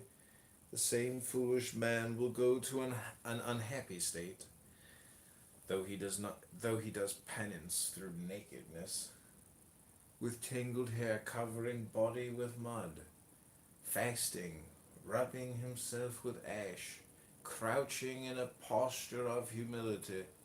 None of these rites can purify a man who has not freed himself of doubt.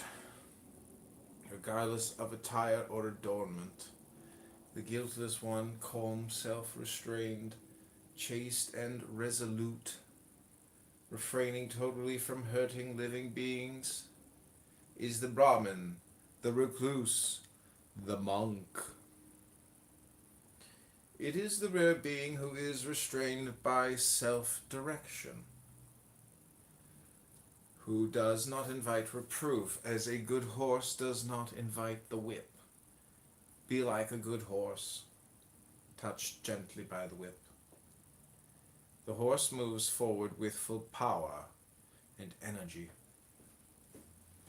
Have an abundance of confidence, good conduct, effort, concentration, be aware and attentive. Put aside this great mass of suffering. Those who would irrigate the land bring the water wherever they choose. Arrowsmiths fashion arrows. Carpenters shape wood. The virtuous mold themselves. Carry with you your mistakes. Do not carry your cares. Travel on alone, like an elephant in the forest.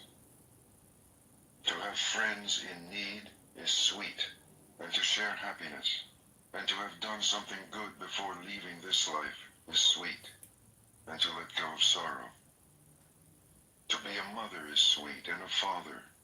It is sweet to live arduously, and to master yourself.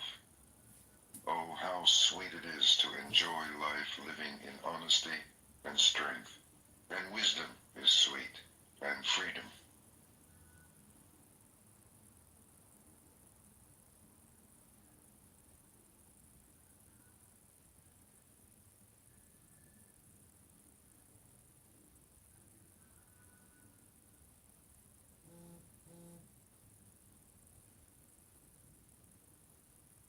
Being diagnosed with leukemia, lymphoma, myeloma, or any other type of blood cancer makes people want more time to do the things they love. That means more time to be movie buffs, athletes, jazz collectors, Desire.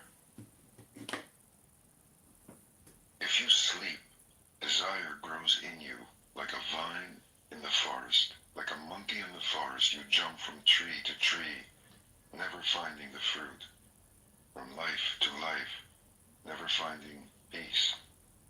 If you are filled with desire, your sorrows swell like the grass after the rain.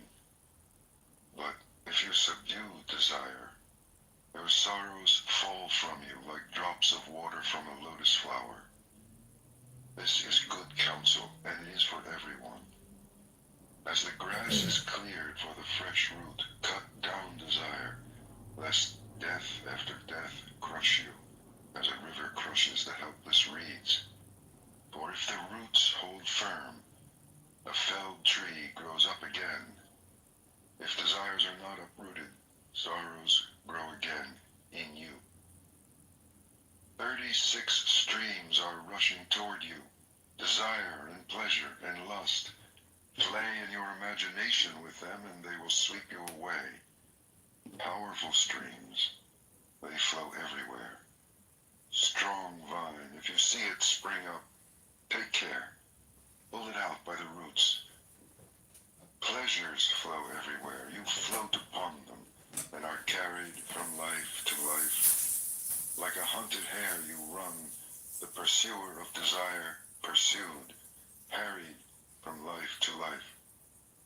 O seeker, shake off your chains. You have come out of the hollow into the clearing. The clearing is empty. Why do you rush back into the hollow?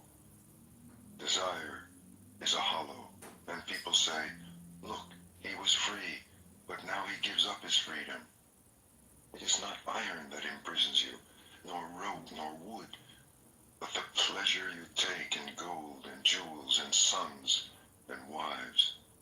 Soft fetters, yet they hold you down. Can you snap them? There are those who can, who surrender the world, forsake desire, and follow the way. O slave of desire, float upon the stream. Little spider, stick to your web, or else abandon your sorrows for the way. Abandon yesterday, and tomorrow, and today.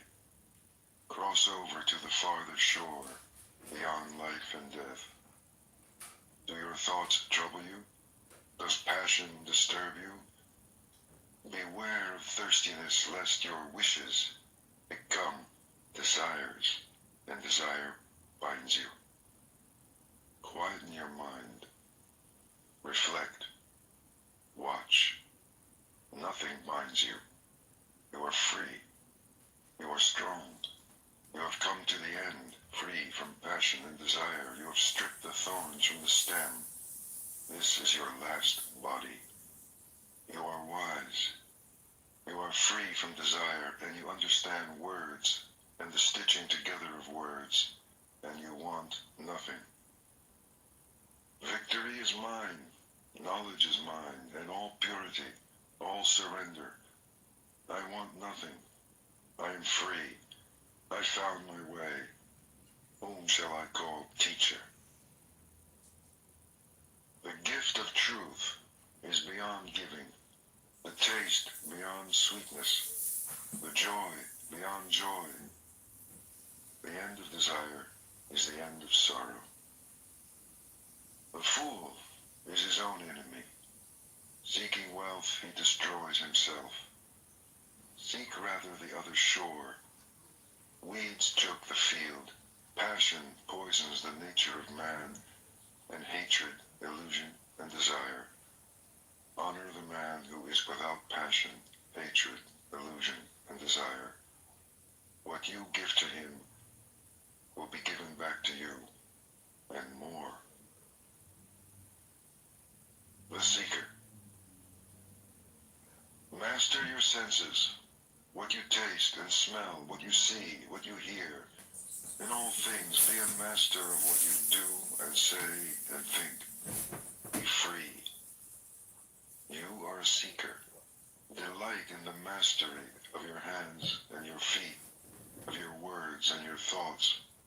Delight in meditation and in solitude. Compose yourself. Be happy. You are a seeker. Hold your tongue. Do not exalt yourself, but lighten the way, for your words are sweet. Follow the truth of the way. Reflect upon it. Make it your own. Live it. It will always sustain you. Do not turn away what is given you, nor reach out for what is given to others, lest you disturb your quietness. Give thanks for what has been given you, however little. Be pure. Never falter. You have no name and no form. Why miss what you do not have? A seeker is not sorry. Love and joyfully follow the way, a quiet way to the happy country.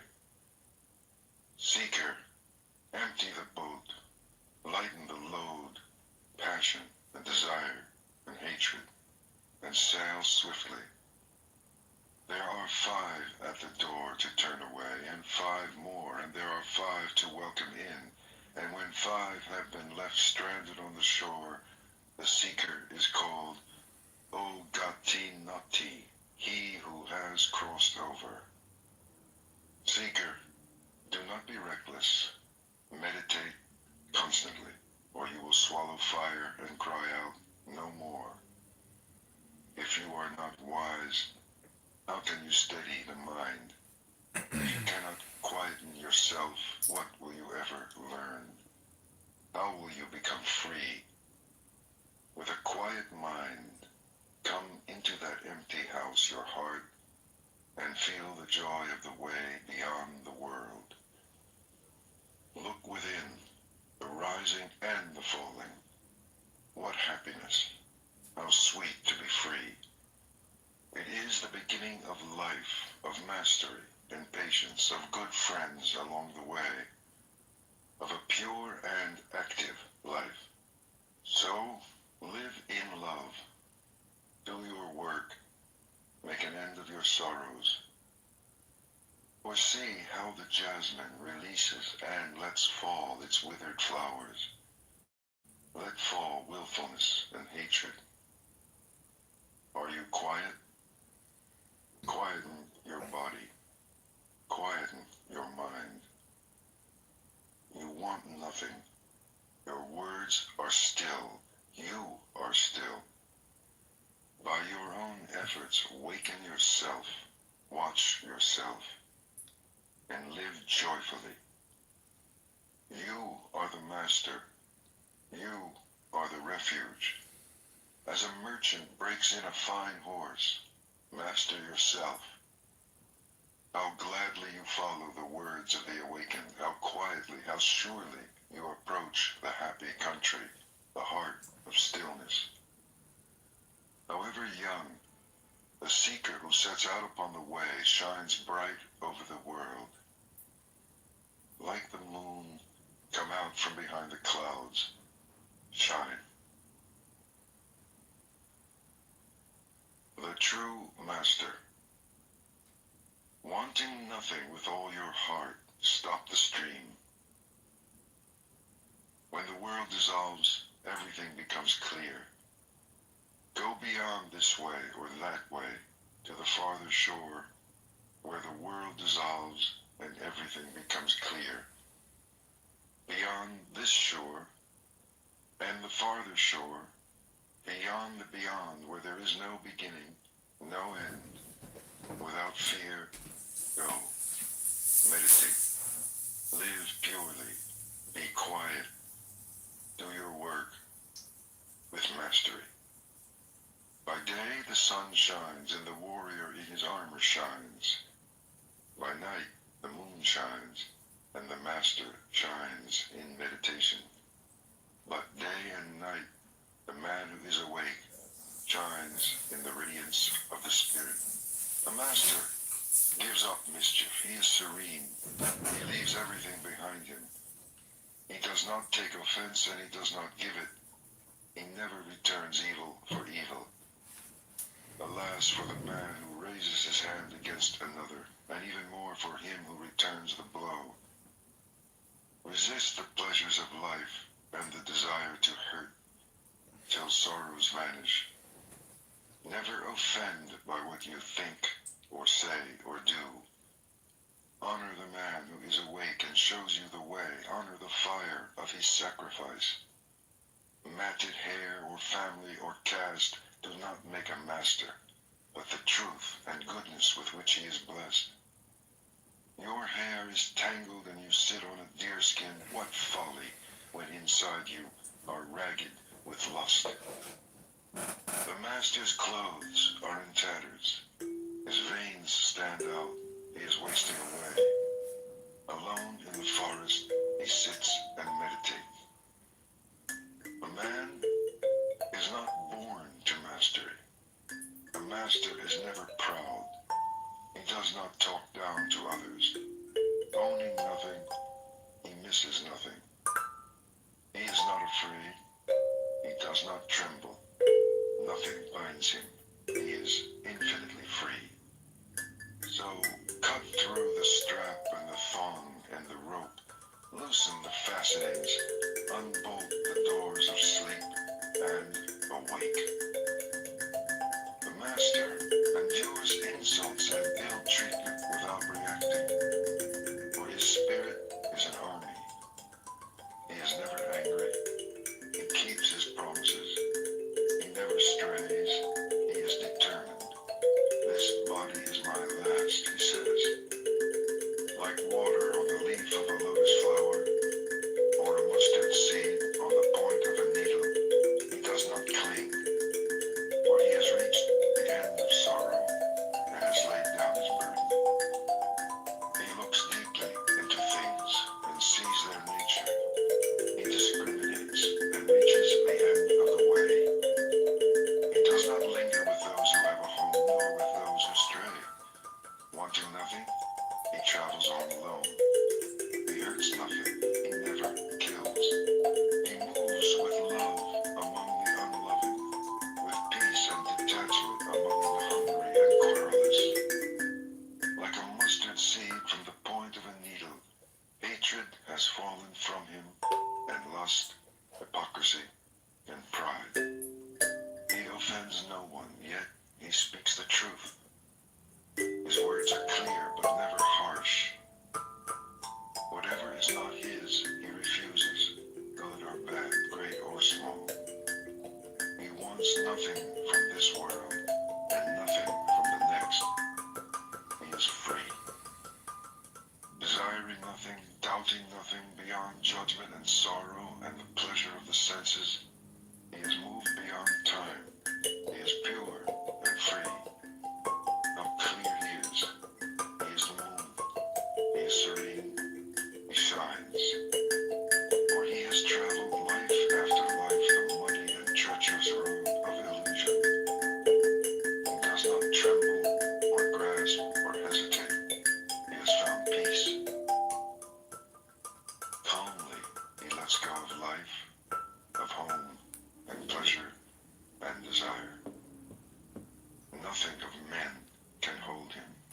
Nothing of the gods can hold him. Nothing in all creation can hold him. Desire has left him, never to return. Sorrow has left him, never to return. He is calm. In him the seed of renewing life has been consumed. He has conquered all the inner worlds. With dispassionate eye he sees everywhere the falling and the uprising. And with great gladness he knows that he has finished. He has woken from his sleep. And the way he has taken is hidden from men, even from spirits and gods, by virtue of his purity. In him there is no yesterday, no tomorrow, no today. Possessing nothing, wanting nothing, he is full of power. Fearless, wise, exalted, he has vanquished all things. He sees by virtue of his purity. He has come to the end of the way, over the river of his many lives, his many deaths, beyond sorrow of hell, beyond the great joy of heaven, by virtue of his purity. He has come to the end of the way. All that he had to do, he has done. And now, he is one. An afterword, written and read by Jacob Needleman. Buddhism was born in India. In its beginnings, it conceived of itself not as a new religion, but as a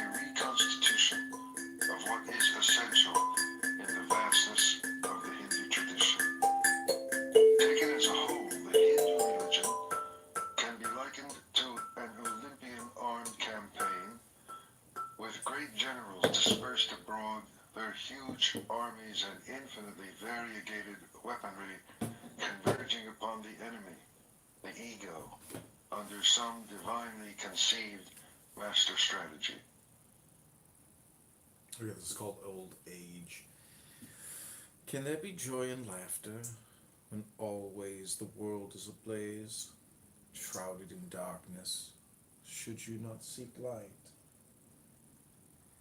Look at the body adorned, a mass of wounds draped upon a heap of bones, a sickly thing, the subject of sensual thoughts, neither permanent nor enduring.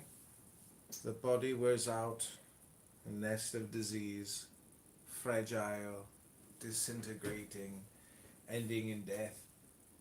What delight is there in seeing the bleached bones like gourds thrown away, dried and scattered in the autumn sun? A citadel is this structure of bones, of blood and flesh, within which dwell decay, death, conceit, and malice. The royal chariots surely come to decay, just as the body too comes to decay. But the shining truth and loving kindness lives on. So speak the virtuous to the virtuous. The unwise person grows large in body. Though he becomes large physically, his mind remains small. How many lives, how many rounds of rebirth have I experienced without finding the builder of this house? Now I see you, O builder. All of your rafters are broken. Your ridgepole is shattered. Never again need you build a house for me. My mind has gone beyond the transitory, the conditioned, and has achieved the extinction of craving. Those who do not find their way to a higher life, or who fail to earn wealth during their youth, look back with regret in their old age. Like large old wading birds beside a dried pond, having attained neither the higher life of the seeker, nor having acquired wealth and power in their youth, they lie like spent arrows that have missed their mark, bewailing their misspent past.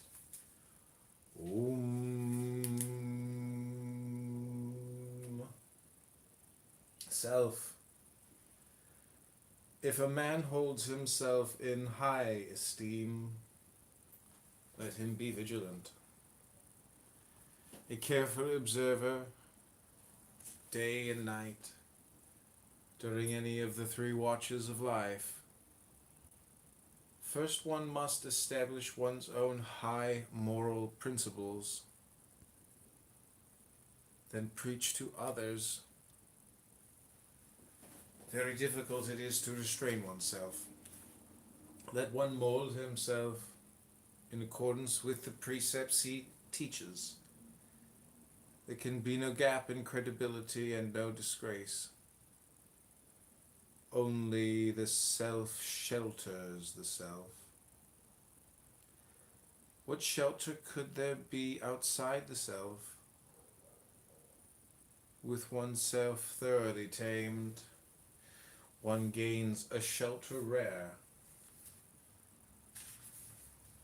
As a diamond bores a softer gem, so does the evil committed by a fool crush the door. As a strangling vine chokes a tree, so does a person's unwholesome action destroy him, to the delight of his enemy. Unwholesome action, hurting self, comes easily. Wholesome action, healing self, takes effort. Foolish man clings to wrong views, mocks the teachings of the righteous.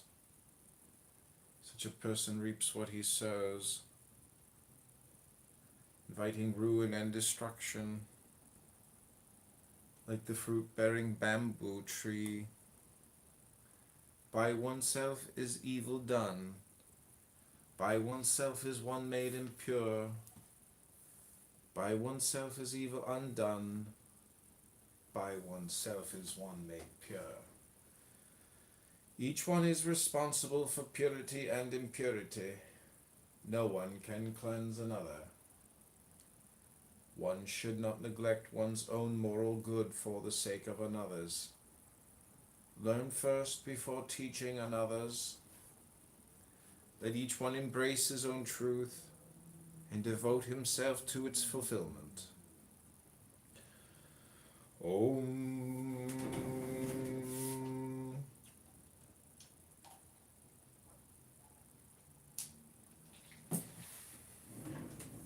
This is called the world. Do not follow low practices. Do not live carelessly. Do not hold wrong views. Do not prolong the suffering of the world. Lift yourself up. Be attentive. Act virtuously. One who does good deeds lives happily, both in this life and the life to come. Act righteously. Refuse to do otherwise. One who follows this path lives happily, both in this life and the life to come. Perceive the world as a bubble. Perceive the world as a mirage. If you see the world in this way, you render the Lord of Death powerless. Look at the body as a royal chariot, to which the ignorant cling while the wise let go. Whoever moves from carelessness to vigilance lights up the world like the moon that emerges from a cloud. Whoever overcomes his unwholesome deeds with wholesome actions illuminates the world like the moon emerging from a cloud. There is blindness all around, only very few can see. Many are like birds trapped in a net. Only few escape and achieve liberation.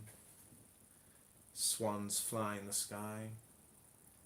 Those possessed of psychic powers glide through the air. The wise, conquering self, proceed to nirvana.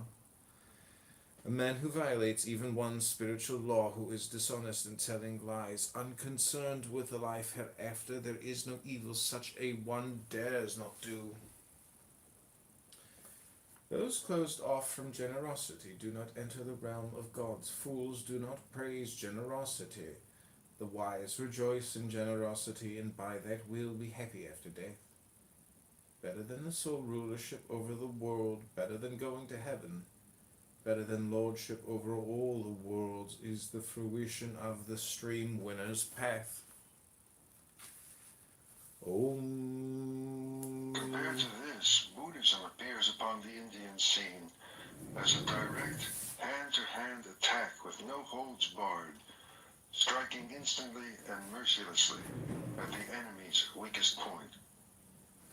By and large, Buddhism has retained this quality of one-pointed practicality, even amid the later flowering of the metaphysics and mythology which, in all of its aspects, rivals the entirety of Hinduism. Put succinctly, the Buddha, who is understood to have lived and taught in the 6th century BC, taught that the principal cause of all human suffering and desolation is the deeply ingrained belief that there is such a thing as a self or ego that persists through time and change. Everything else in Buddhism, its art, philosophy, rituals, and techniques, originated as tools for the destruction of man's illusion that he is a self. This doctrine of no self, or non-Atman, is, as it is said, the diamond which cuts through all errors and confusions of humanity. According to this teaching, everything in human nature is in flux, and a man is nothing but a serial bundle of sensations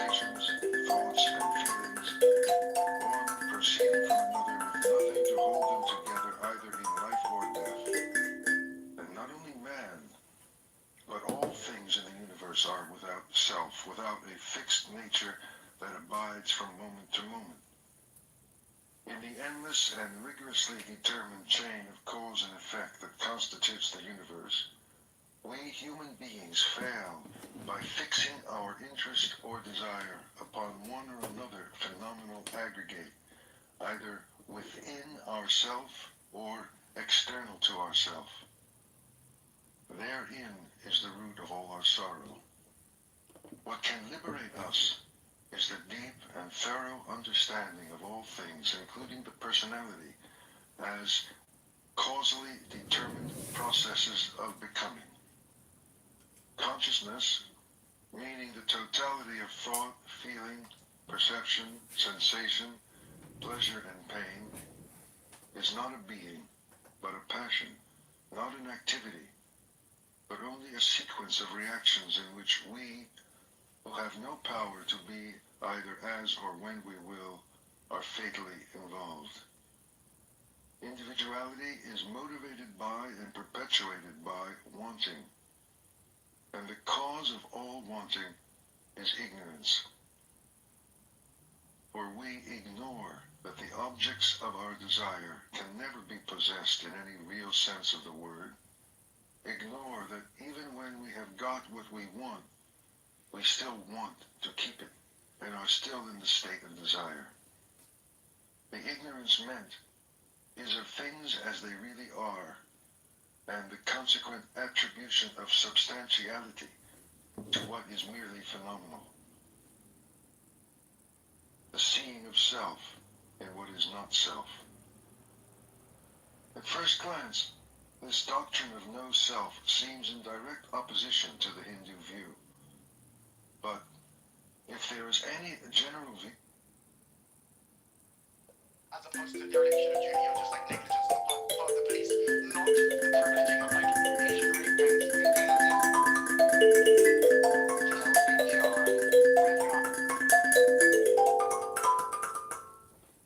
with which the Buddhist doctrine conflicts, it is surely our own Western worldview, as embodied not only in the there is certain things from certain area that talk like that. Does that make sense?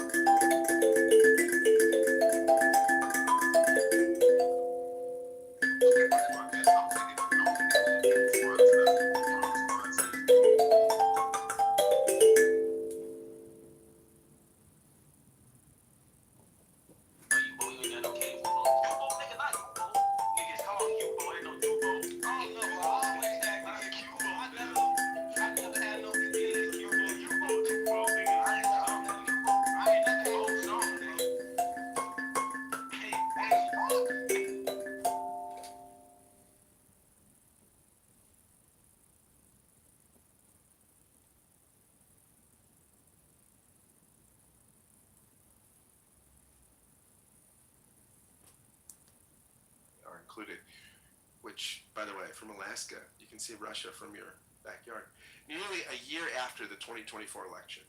While personal stress levels hover around 5 on a scale of 1 to 10 on average, collective anxiety about the nation's direction has reached a troubling height. 75%, that's 3 of 4. That means everyone on this stage, or many people on this stage, the majority of us, if we're normal, if we're typical of the study, 75% of adults say they're more stressed about the country's future than they used to be. Political tensions show no signs of letting up.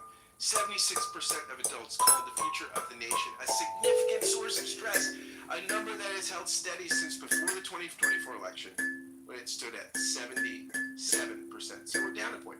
The persistence of this anxiety, regardless of which party controls the White House or Congress, suggests Americans are grappling with something deeper than partisan politics. When asked to choose words that best represent America today, survey respondents revealed a country wrestling with its own identity. Freedom topped the list at 41%, but corruption came in close behind at 38%. Opportunity hit 37%, while division landed at 36%. Hope and fear nearly tied at 35 and 32. Beyond abstract concerns, societal divisions hitting home in personal ways. 62% of Americans call it a significant stressor in their that stress is associated with deeper feelings of isolation. Among adults who cited division as a major source of stress, 61% reported feeling isolated from others. Compare that to just 43% among those not stressed by division. Similar gaps showed up for feeling left out, 57% versus 39%, and lacking companionship, 54% versus 54%. There's other stuff in the study. I can invite you all to skim it, but wow, not the greatest sort of readout of the country. And again, these numbers are pre-Trump, right? So maybe it would have gone down if Kamala would have won the election. Maybe it wouldn't have. We don't know, but it did go down 1 point. When Biden was in office, it was 77. Right now, it's at 76. So who knows? Maybe he's making us 1% less stressed again. I don't know. But Marshall, let's go to you, followed by Howard. Marshall, what do you think of this? Why do 2/3 of young people want to leave the country? Why are so many people anxious and troubled? Are you troubled, Marshall? Speak to us, Marshall, with Presbyterian peace of Christ. I keep optimistic for my own sanity. I believe there's a way to fix the system. I believe you can do it through voting, organizing, campaigning. I think young people probably don't feel like they have a place or like they can affect something. Part of that's due to the way the political system works, but part of that is, I think, due to this feeling amongst young people that things aren't working right. I don't know. People are more than welcome to leave the country, but if you leave the country at its worst, how can you ever take the country at its best? If you leave when things are bad instead of trying to fix them, that's, unless it's for other reasons, that's giving up on the American experiment. It gives that up, and I personally am not ready to get rid of that goal that we can all live together. I think I'm being a little judgy here about young people wanting to leave the country, because I think you stay and you fix it, and it's not like we're in Mussolini's Italy or Pol Pot's Cambodia. We have options, and people can avail themselves of those options. I think a feeling of isolation, I think a feeling of things not working correctly creates general angst.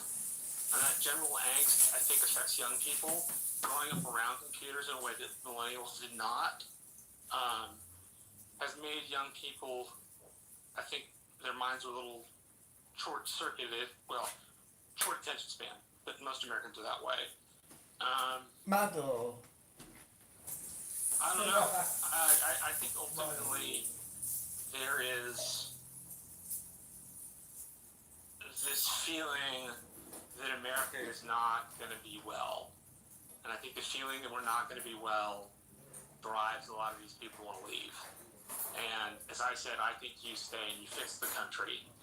You don't leave it. Now, if you want to do that because you want to live in Cambodia, fine. I don't think there are large communities of expats all around the world. But the idea of giving up on one's country or the experiment, it is something that it's not a place I can get to. I don't think you give up.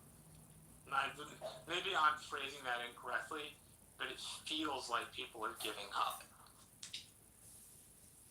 Marshall, I'm interesting. It says that 69% of adults say they needed more emotional support this year than they received. Are you in that category? Do you think you've needed more emotional support than you've received this year? I have a very good support system. So I have some really good friends from college I can talk to. I have some really good friends that I do politics stuff with down here. I have parents that are always encouraging and very loving. So while I have depression, I don't, I would say I haven't gotten enough hugs, but that's just, I don't know. Hugs are nice. So I don't know. I'm not really in that basket of super disturbed. There's also a part of me, because of my optimism, I don't think the country will give up. I think we'll fight for it.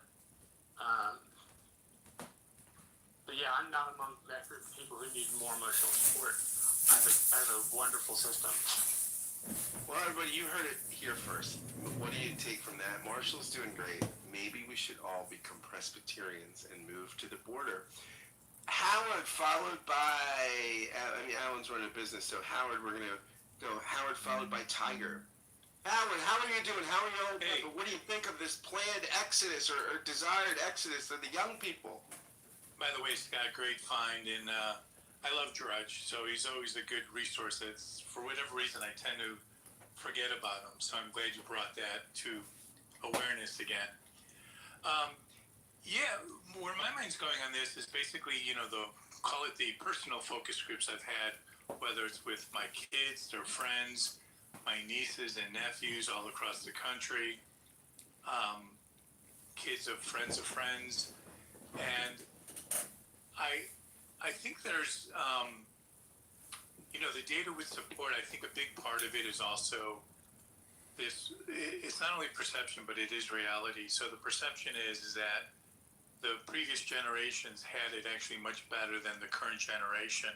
And a lot of it is economic pressure. When you think about student debt, if someone did go to college and took on debt, combined with the cost of living with rental properties, and many markets, it's actually more economic to own something than rent something.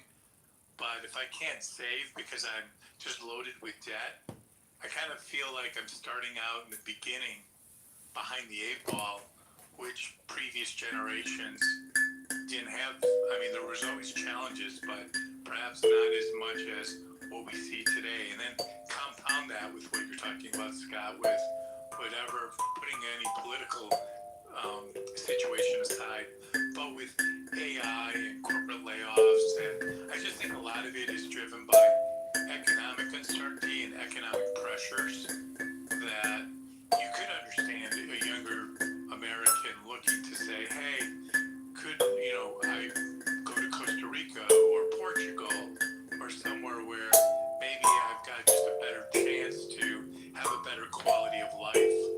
And I think it's less about politics. I mean, clearly the Critical Thinking Forum is very much politically focused, but the average rank and file American, they're not paying attention to the politics. A lot of them aren't. I think it's just the day-to-day survival of what it's like to live in modern America with all the economic pressures on this. So that's where my mind's going on this one, Scott. I think it's a great timely topic, and look forward to other people's thoughts and perspectives too. So appreciate it. Howard, I want to. You said something about young people feeling like they